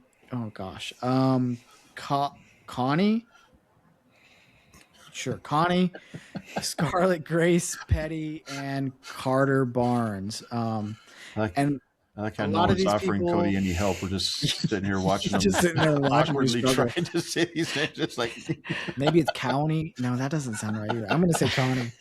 There's no last name either. It's just Connie. Kauani. Sounds like you did a good job. I'm going to say Connie. But they've been in different things: Young Rock, The Lion King, Black Rabbit, Elio. So it does seem like most of these people have kind of already been in the Disney umbrella, and now they are being put on the new Mickey Mouse Clubhouse. So stay tuned, I guess. I don't know if I have any interest in really watching it, unfortunately. Yeah. I mean, it might be something interesting just to watch like the first episode, just to see what it looks like and how it flows or whatever. I don't know. Yeah, I don't know. That's that. I did also see this morning when I got out of bed some headlines that apparently in the works right now is a new original live action Princess and the Frog film. I mean, it's the perfect time to announce it right after Moana did so well last week. Yeah, we'll get into that with our movie update, our movie draft update. Because with the last Moana, the live action Moana, people are saying like, and I think they kind of say this every time a new live action movie comes out, but like Disney needs to stop. Disney needs to rethink what they're doing with these live action movies. Yeah. And then this morning I see that there's a live action Princess and the Frog film in the works. Coleman Domingo is in talks to write the film, I guess. It's been in the talks for a while, as far as in the works, I guess. Disney's just going, let's make another live action. The last one sucked. Yeah, but let's do it anyway. Let's just raise prices on all the food. That'll fund everything. Well, I do think the parks are holding up financially a lot of the rest of the company. Yeah. So I just thought it was interesting. That Coleman Domingo is at least in talks to write it. I do like Coleman Domingo. I didn't know he was a movie writer, or maybe this would be his first film that he writes. I have no idea. I haven't looked into it. But I did see that it is going to be an adaptation of the animated film. Okay. So I mean, I guess you could argue that all the live actions are adaptations I on was the going to say, animated film. But what makes that significant? I mean, it did aren't seem they like all? maybe it would be less of a recreation and more of kind of a different telling, So like maybe a different interpretation or a something different like that. viewpoint or something. Something like that. Like, I don't know if they'll go like a Maleficent route or what, but it did seem like it would be more different, you know, how they go about telling this live action story compared to Moana, Lilo and Stitch, you know. So we shall see. Movies tend to go through about 20 different iterations before we actually get something on the screen. But I stepped away to do my light. You didn't mention the cast that has been announced, have you? for Or the Princess and the Frog, Oh, Princess and the Frog. I thought you were talking about Tangled. Sorry, Oh, sorry. no. Princess and the Frog. Yeah. this is Princess and the Frog. Yeah. We talked about casting for Tangled Tangled, yeah. before because I was mixing the two up. Yeah. Kaylee, I guess, was familiar with the Right. main actors for Flynn and Rapunzel, Yeah. but Yeah. Sorry, I was confused. It's still early.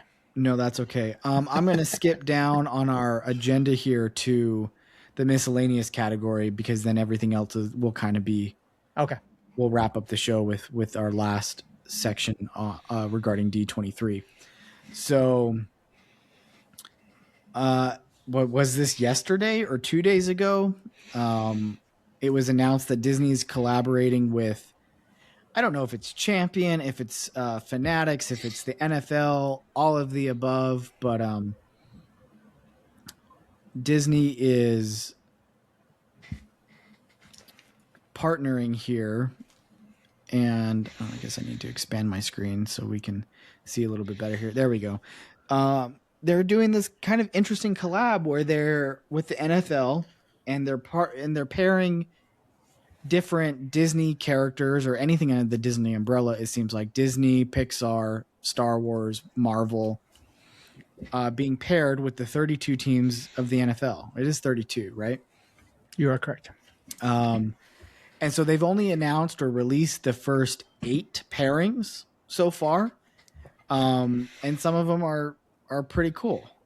And so I've got an image up here. I think we've all seen it. And if I end up getting this on YouTube, you're seeing it as well with us. But See, I'm looking at it a little bit closer now because I made the joke about when they do the Broncos, they better not put Bullseye on there. But it looks like Bullseye is on the Dallas Cowboys, him and Woody, yes, right? because Woody is riding Bullseye with the Yeah. Dallas Cowboys. So I also made that realization after the fact that it would seem unlikely that Yeah. at least Bullseye would be featured twice. Yeah. Because you had mentioned you didn't want Bullseye for the Broncos. Yeah. I just think it's kind of goofy. So then I wonder who would be used. It'd have to be a horse. Yeah. Right. What's the horse from Hercules? Pegasus? I think his Yeah. name's just Pegasus. No. That What seems about the- unlikely. It's got to be horse the from headless Tangled? horseman. It's got to be the headless horseman's horse. It's going to be the horse from Tangled. Maximus? Yeah. It could be. Maximus doesn't seem quite fierce enough for Broncos, but No, Well, that's why I didn't want Pegasus Bullseye seems because it's not. Pegasus seems more appropriate. Yeah. No, it does not. It does not. well, and then, okay, so a lot of these kind of made sense to me. You've got Wreck-It Ralph for the New York Giants. You've got Captain Hook for the Tampa Bay Buccaneers. Okay, you've got Woody riding Bullseye for the Dallas Cowboys. A lot of these make sense to me. You've got Darth Vader for the Las Vegas Raiders. I think that's awesome. You've got old school comic book style Captain America for the New England Patriots. You've got Beast for the Buffalo Bills. And you've got Buzz Lightyear for the Jets. Okay, I can see it. Ham from Toy Story for the Washington Commanders. Is this supposed to be because they used to be like the Redskins? Or I have or like no idea. why is it ham? Why is it a pig for the have no Washington Commanders? Well, for the Washington Commanders, when they used to be the Washington Redskins during the 80s and 90s, their offensive line was named the Hogs. Oh, Okay. because they were So so, that makes sense. they were Knowing just that- so big. Yeah. It makes sense. Yeah. Knowing that, it makes sense. the Okay. Eagles. Is that what you're getting ready to say? Yes. Okay, go for it. Philadelphia Eagles. It's Doctor Doom. Yeah. Well, That one I don't understand at all. Does he Don't have they any have a- relation to Philly? I don't think so. I don't know a ton about Doctor Doom's history, but Doctor Doom is from a made up country in Marvel Comics. He's not from Philly. Okay. The only thing I googled it, the term Doctor Doom in Philadelphia usually points to two completely different but very popular things. It refers to some underground hip hop artist who created some album, which I don't think it would be, and it's also a popular heavy metal bar in Philly. So Would the So- bars called Doctor Doom? I guess, yeah, nothing really. I don't know. Makes sense to me.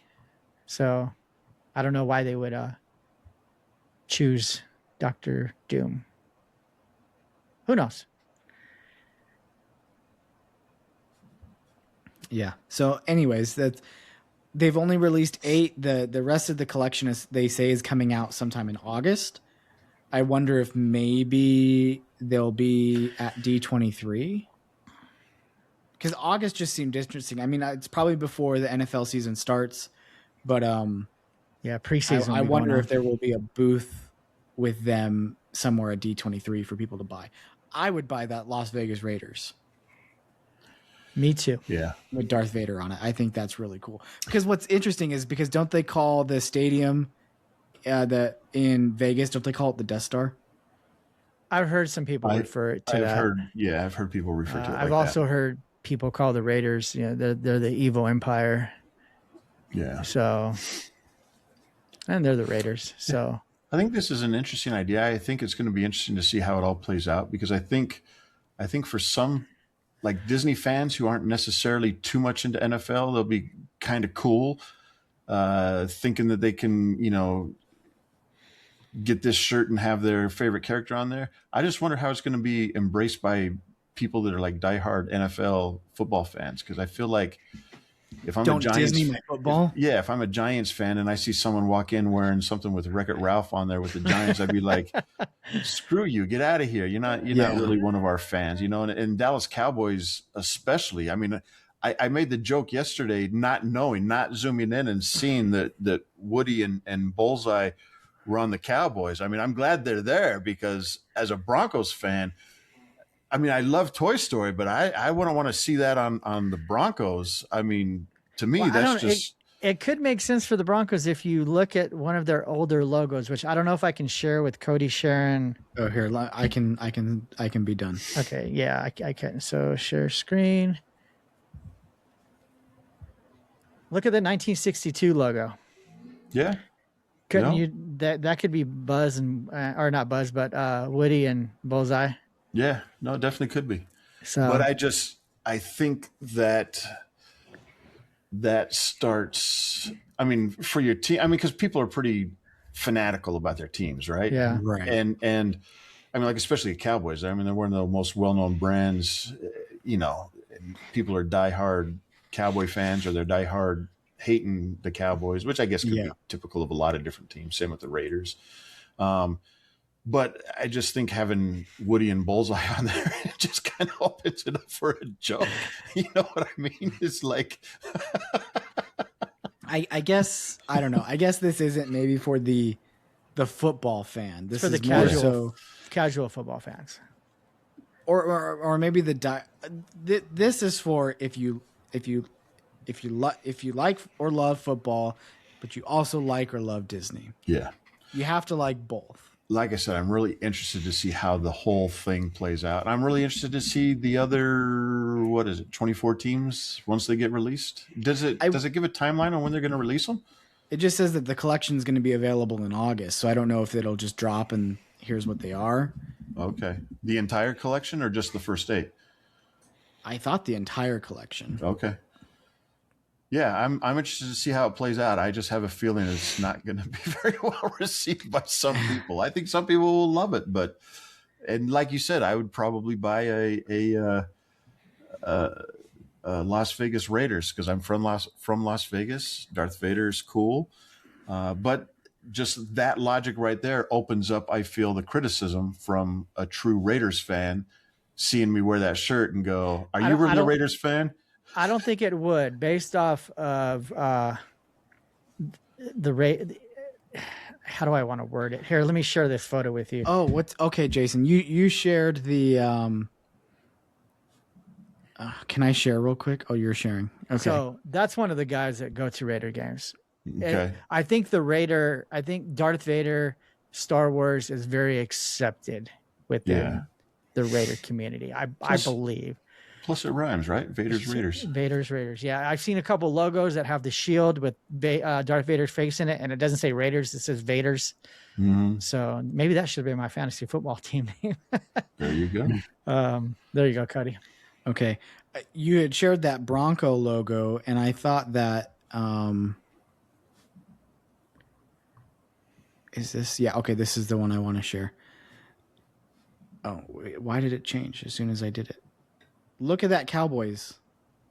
That looks like your Bronco logo that you showed. Yeah. No, looks very similar.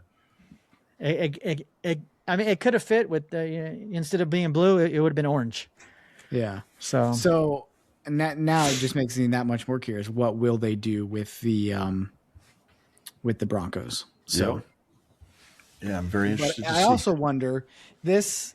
You asked about the timeline. What I'm seeing here, it says the complete collection featuring all 32 NFL teams and character pairings will launch in August, with merchandise becoming available on Fanatics.com, NFLShop.com, DisneyStore.com, and select Lids locations nationwide, giving fans new ways to celebrate their favorite teams as the 2026 NFL season approaches. Well, who knows? Maybe we'll get some announcements for the other 24 teams during D23. I think it would be cool if like there was like a Fanatics or even at like a Disney Store booth that these were available at D23. Mm-hmm. But we shall see. It also makes me wonder if the teams.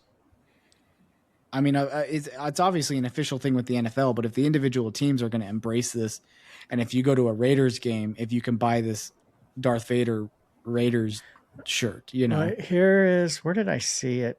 At the actual Raiders stadium. Yeah.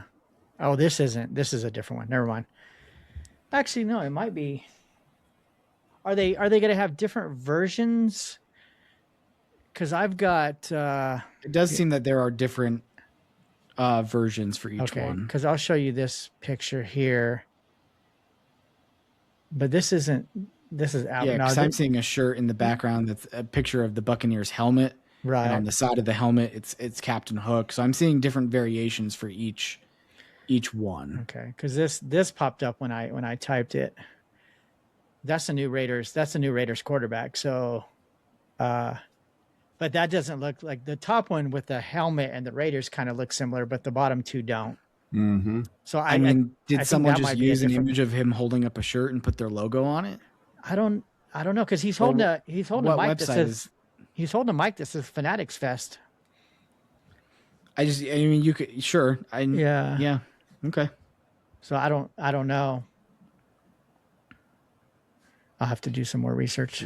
It'll be interesting to see, not just the Broncos. I mean, I'm interested in the Broncos because I'm a Broncos fan, but it'll be interesting to see all the different teams. Yeah, and I think this is Disney trying to lean into the fact that the Super Bowl in 2027 is going to be on ESPN for the first time, and ESPN is, Disney. So for the 49ers, are they going to bring in Prospector Pete from Toy Story? That's my guess. Yeah, that's the one that fits. That would be perfect, right? Yeah.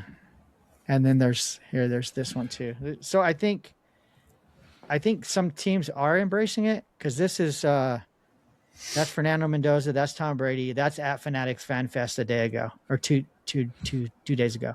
Nice. So which that looks like the commissioner in the back there. So in the blue shirt. I mean, some of it's pretty cool. Like I like the Buccaneers with Captain Hook. I think it's cool to see Captain Hook on some merch because you don't really see that too often. Yeah. So cool. Anyways, anybody else got anything to say about that? Nope. Nope. Jason, did you put that last thing in there on miscellaneous? No. Oh, I It's did. cool though. It's cool though. I do have a story about it. Okay. Yeah, you want me to talk about it real quick and then you Yeah. tell us your story? Yeah, tell go us your ahead. story. I mean, So it's not an interesting story. It's just a tidbit. the little kids golden books, they release them. I've been collecting them a little bit off and on throughout since we started reviewing the Disney animated features. I started buying the books that would go with the movie. And then that's kind of led to a couple different things. Like there's a Disney Christmas one. There's a few different rides. I think it's a Small World and a couple other ones. I that think I've Haunted got. Mansion. Yeah, I'm pretty sure Haunted Mansion. I'm pretty sure there's another one too. I can't remember what it is, but I've bought them as they've come out. And Teresa pointed this out to me a couple of weeks ago that they were releasing one for Big Thunder. And so I bought it. I have it sitting on the shelf in the other room. I haven't looked through it yet, but I thought that was kind of interesting that I like the golden books that they release that are Disney related, whether it be the movies, and I like how they're branching out into the different rides and stuff. So it's kind of cool. Just little silly little book, but I think I've got about, 30 of them at the moment, 30 to 40, Wow. and they're fairly cheap, a few bucks for each one. They're less Yeah. than a churro. They are less than a churro now. Yeah. Only my story was when I first saw it, whatever, 2 weeks ago, whatever, I went on Amazon to buy one and they were sold out. Oh, were they? Yeah. I just looked now and they're available. So I just added it to my cart. Yeah. Perfect. They've got you got the Pirates of the Caribbean one? I'm pretty sure I do. Yeah. Because they got Pirates popped up, Tiana's Bayou. This one, Disneyland is Your Land. I don't know. I don't want to share it, but I've got that one too. yeah. So, yeah. and they're Yes, normally, I think I do. Now you're making me want to go in there and look at which ones I have. I'd looks be like they got a buying jungle, another 4 or 5 golden books. I've got the Jungle Cruise. Jungle one. Cruise one. Yeah. Yeah. So that's Well, cool. shoot, I never now I need to go in and look. It's a Small World. I never thought about buying those, but they're fairly cheap, like $6. So this Yeah. one's $5.57, I think. Cheaper than a churro. Yes. You can buy an entire book for less than it costs for a churro at Disney Yeah. right now. Yeah. that you can devour in 30 seconds. Since Marsha won't listen Aren't to things this, that last a long time generally cost more because you have them for a long time, right? Mm-hmm. you would I think. Not in guess. this but case. No. Not in this case. All right. What else we got? Well, do we? To stay under 2 hours, we got about 11 minutes to discuss the entire D23 panels. No.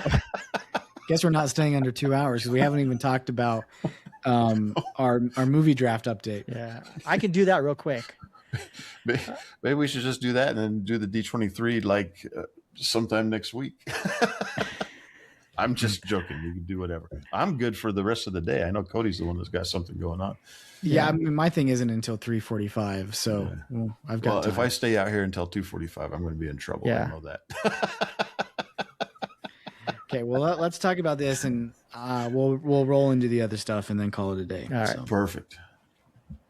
we do have to update this, though. This is an important update. It's not a fun update, but it's an important update. Are you talking about the movie draft? Yes, I'm I can't talking wait to about talk the about movie those draft. predictions. Those So on predictions look episode- pretty good. On episode 197, The Bear and the Bow, we held our first annual Talking Disney Podcast Fantasy Movie Draft, where each of us selected 3 movies being released in 2026 that fall under the Disney umbrella.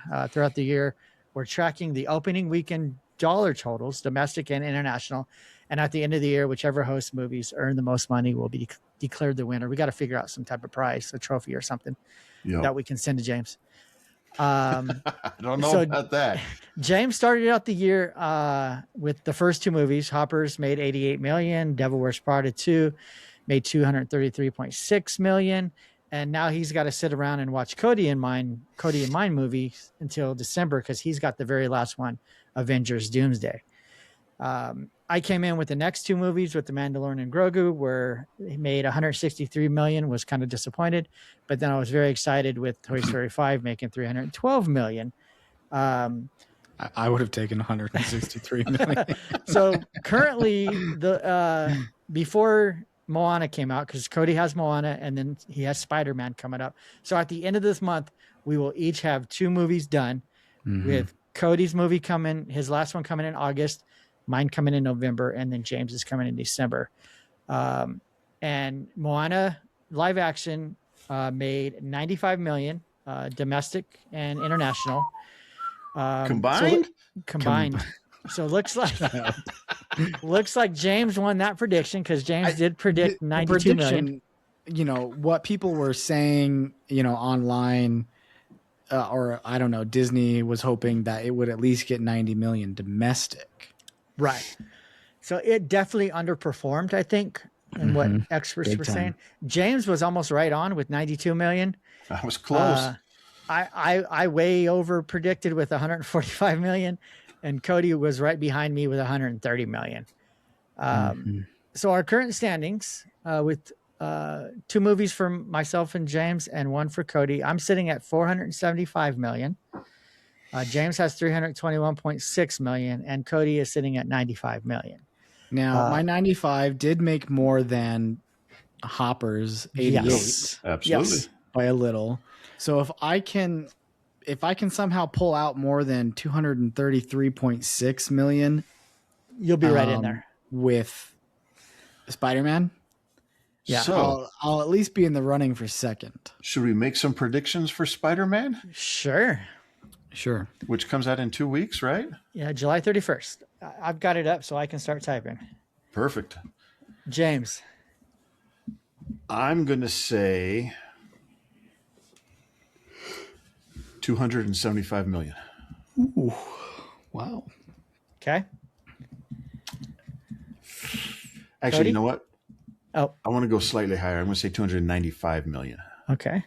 That's my prediction for Spider-Man. And this is domestic and international. Correct? Yes. Yes. Okay. Do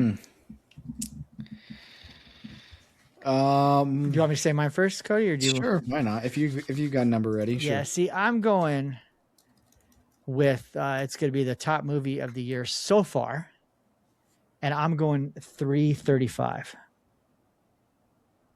You think it'll outperform Toy Story? Yeah, I think it will. Now it is projected to do very well. I'm going to play it a little bit more conservatively. For the sake of the contest, I hope it bombs. For the sake of Disney, I hope it does well. I need it to do really good, so at least I can have something to stand on to try to get second place by the time this is all said and done. If it does that well, then it's between me and you for second with Dog Stars versus Hexed. I can tell you it was always going to be between me and you, but at least it wasn't going to be like I'm a shoo-in for third. You I don't know know, about that. There's a lot of who knows what's going to happen with Avengers. Avengers is going to burnout. make a buttload. Might be burnout. No, I don't think so. Okay, for my Spider-Man prediction, I'm going to play it a little conservative. I'm going to say 300. I'm just going to call it an even 300. Okay. All right, we got it. Perfect. So in a couple of weeks, we'll see what happens. And okay, I do have a bit of a bone to pick with everybody. Okay.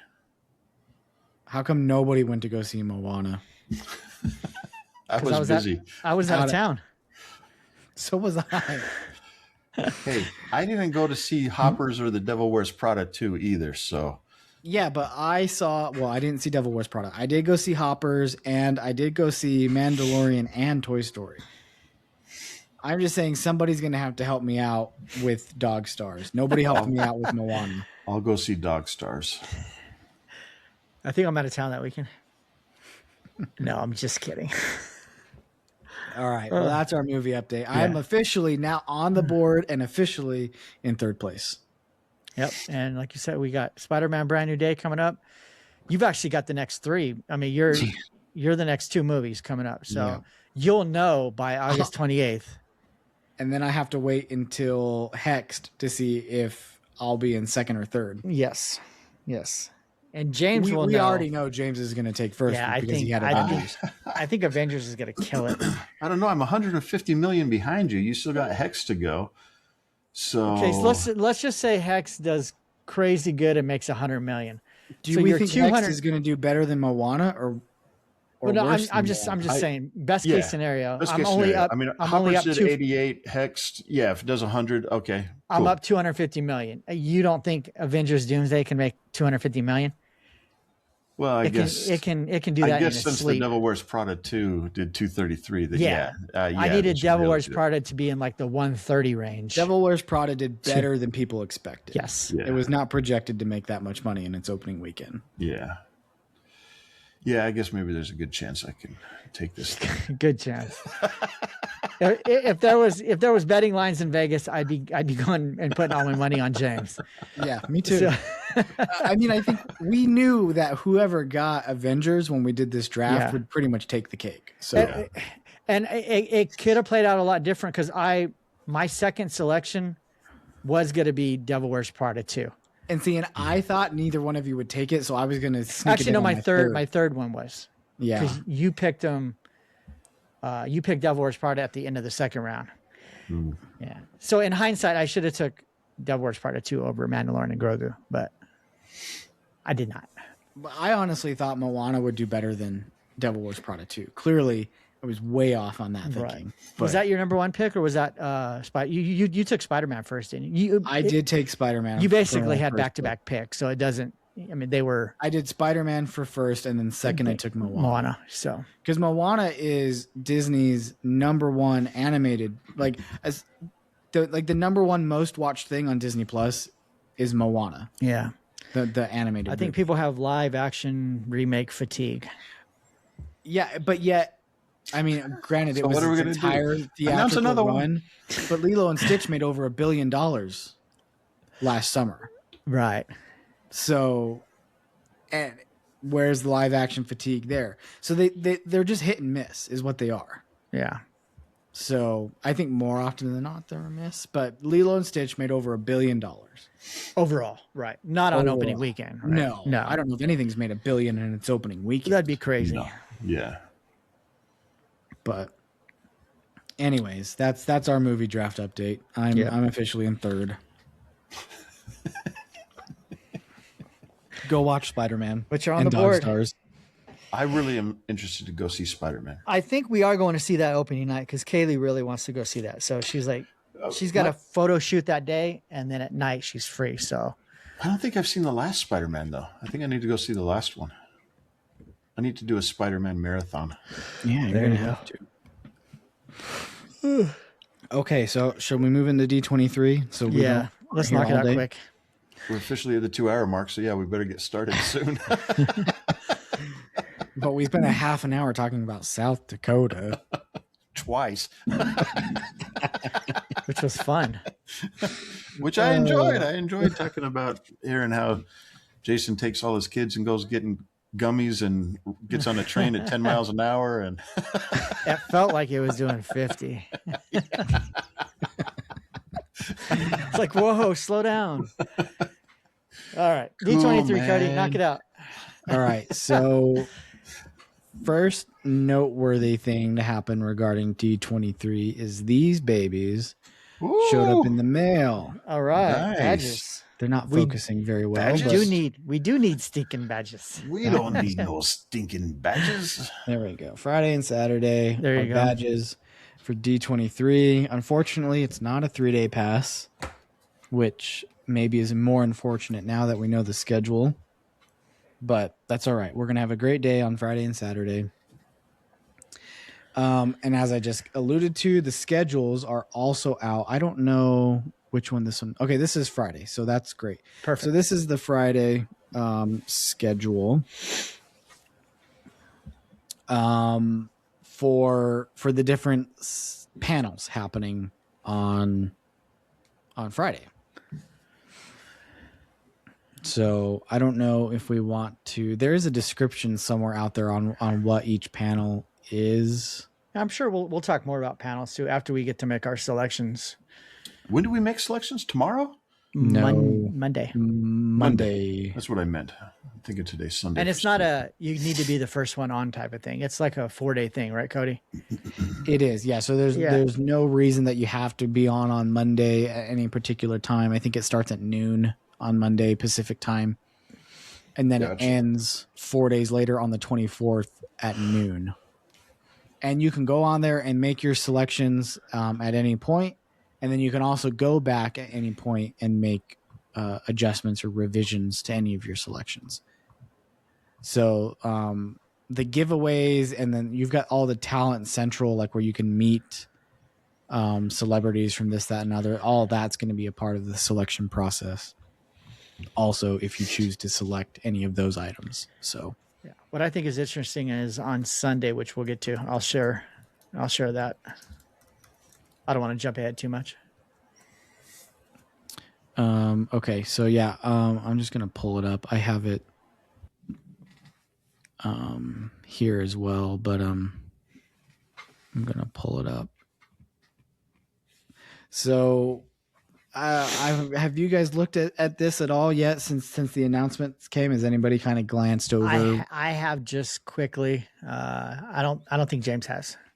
I mean, I don't know if we don't really need to go over every single panel for every single day, but was there anything on Friday that jumped out to you that looked interesting? On Friday, the Beauty and the Beast, Tale as Old as Time. I'm a Beauty and the Beast fan. The Walt Disney 125 Years of Inspiration at 4:30. That's getting close to. That's when the shuttles start running over to the Honda Center, though. Well, and so I wonder, because we were always like on that first bus pretty much over to the Right. Honda Center a couple of years ago. We probably don't need to be. Well, and what's crazy, and I granted there will be a lot of people heading over in that direction. It says allow 90 minutes for travel. I just don't know if that's actually realistic. Yeah, we didn't need 90 minutes. Being the first ones on the bus, we got over there quick. But maybe later on, there's more lines. Trying to get in and everything. Yeah. Yeah. So Because I also noticed that. I was like, dang, that kind of looks like it would be an Right. interesting panel. Because it doesn't start until 7, but we would basically need to get out of that panel and then immediately get on a bus. Yes. And the Honda Center doesn't allow bags. No. So if you had a backpack or anything with you, we got to go to the room, drop it off, or if James is still around, pass it all off on James and Yeah. say, hey, take this to our room or whatever. Yeah. But there was a couple things, and I don't know if they did it on, there was a lot of things, especially Friday, that were running into the panel. Like I would like to go to the 20 Years of Enchanted, A Love Letter to Disney, the Muppets Musical History with Seth MacFarlane. well, the ink and paint demonstration at yeah. 4:15 to 5:15, Yeah. I think that would be cool. So as far as the ones that, if I can swing it, I'm going to try for the Walt Disney 125 years for sure. Houses Walt built, the Walt Disney Family Museum, showcasing, Yeah. Places that Walt Disney had lived again, but that there's no way we're doing that. But the bummer thing is like there were, at least me personally, like I got to look over it again and look at the descriptions and stuff more for different things. But it seemed like more of the ones I was interested in were in that point where I'm either going to be at the Honda Center or I need to be making my way to the Honda Center. Right. And I'm glad that they're making things of interest happening for the people that aren't going to the Honda Center. But then I feel like I wish there were more, at least, and maybe it's just a me problem, but I felt like there wasn't a lot that interested me earlier than 4:00. Right. I mean, there's a few things up top. I mentioned the Beauty and the Beast. I wouldn't mind going to it's on the archive stage. The Disney Music Presents The Art of Score, the Making Disney Magic with Ron Clements. And then as far as the other ones, Marvel, it'd be cool if I don't get another one. Maybe I'll just go stand in line. I'm not a real big fan of Bob's Burgers. Yeah, I've never watched it. Yeah, the animating the action Disney Magic Live on ESPN. Okay, behind the curtain for pin trading. I'm not a pin trader. I collect them. I don't trade them. Disney Dreamlight Valley. I don't really know what that one is. It's a video game. Okay, so yeah, there are 2 or 3 that I'm going to try to get into for sure. I do want the Walt Disney 125 Years of Inspiration. And then obviously the Disney Rewind concert goes on the same time as the entertainment showcase, which I think that's kind of like the marquee thing happening at the convention center for those that aren't going to the Honda Center. Right. So Friday, yeah, there's a couple that pique my interest. Hoping I can swing the Walt Disney. I'm going to put in for that one, and if I get it, I'll definitely try to make it work. But being so close to the Honda Center, it might not be one where I'll go get in the standby line. If I get it, I get it. If I don't, Mhm. who knows? Things could change. Yeah, We'll because see. it says to allow 90 minutes for travel. Right. And by the time that one's done, we have 90 minutes until the other thing starts. Right. Yeah. Well, because it ends at what, 5:30? 5:30. So- 90 minutes later is 7 o'clock. 7 o'clock. Yeah. And if you want to try to get food at any point, Right. you know, Yeah. You guys I mean, are we did. You guys are we did- both doing Honda Center both days, right? Yes. well, we at least have the ticket for You have the it. tickets for it. Yeah. Okay.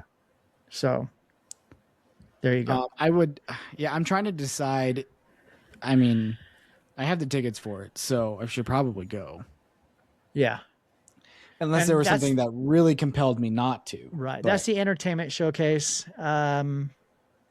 Which I think last year, like I liked all of the park stuff, but I think the coolest moment came out of the entertainment showcase with that David Blaine magic trick. That one, and then the Tron. The Tron, all the lasers and stuff. I'm so glad So- I was there for the David Blaine Yes. card trick. Yeah. That made that whole show for me. Like, I loved that. It was fantastic. Okay, so moving on to Saturday now. We've got a few more things. Again, Saturday in the evening, we've got another Honda Center presentation. Saturday night is the parks panel. So what do they call Disney Experiences Showcase? So And again, there's one that I would like to go see, but which one is that? the great moments with Walt Disney. I know. 6:30 to 7:30. And there's that one. There's no way unless No. you skip Honda Center. Yeah. Yeah. So yeah, kind of a bummer. There's a few during the morning and afternoon though that I do want to go see. So the Legends in Conversation.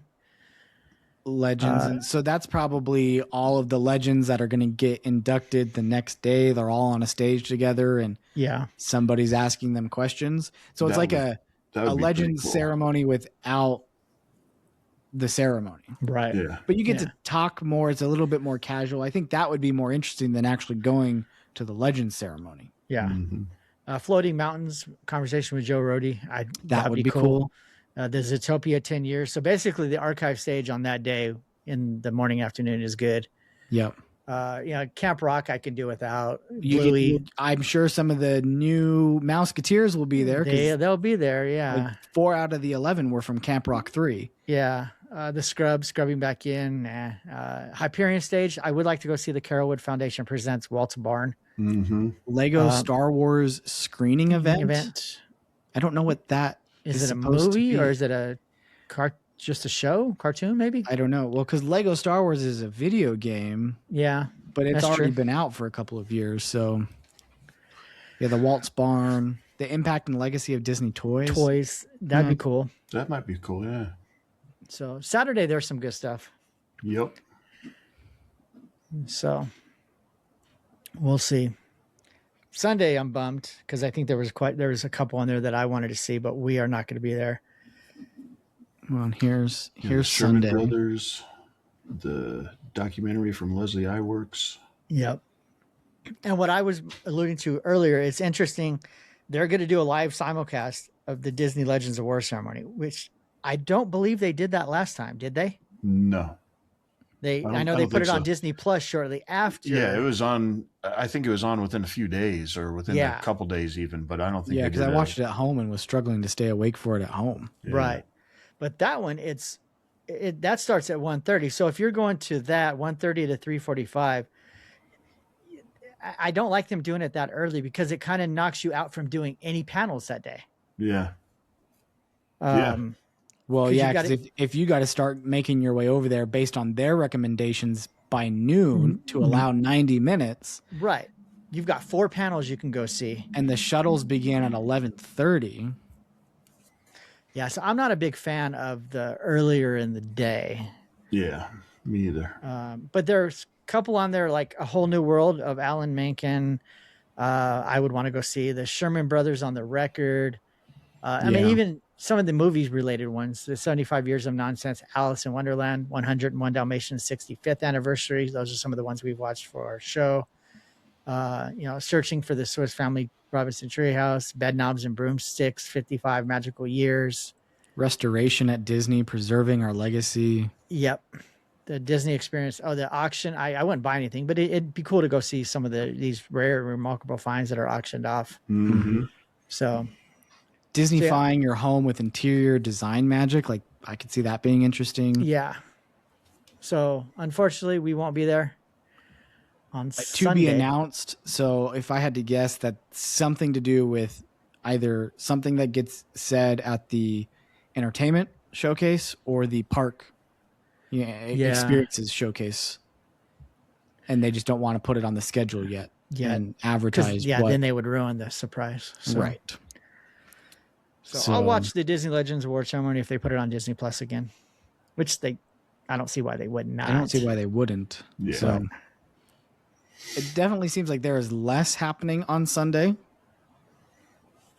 I just think the middle of the day award ceremony kind of knocks you out of hitting a lot of panels that day if you were going to that. If you were going to that. Yeah. But if they're going to live cast it, why go all the way over there? I don't know. Right. Unless you just want to be there in person. Yeah. Yeah, if you want to be there in the room with the celebrities. So, but anyways, that's the D23 schedule. On Monday at noon, you can log on through your Disney D23 account and start making selections for the things you want to do. And if history serves, I won't get anything. So No, that's not true. Come on. You're going to get the Pixar ball. yeah, I'm not even going to put in for the Pixar ball. All right. Well, I think that's all we got. Buy one on Amazon and bring it with me. There you go. All right. So that's it, right? I think that's it. so.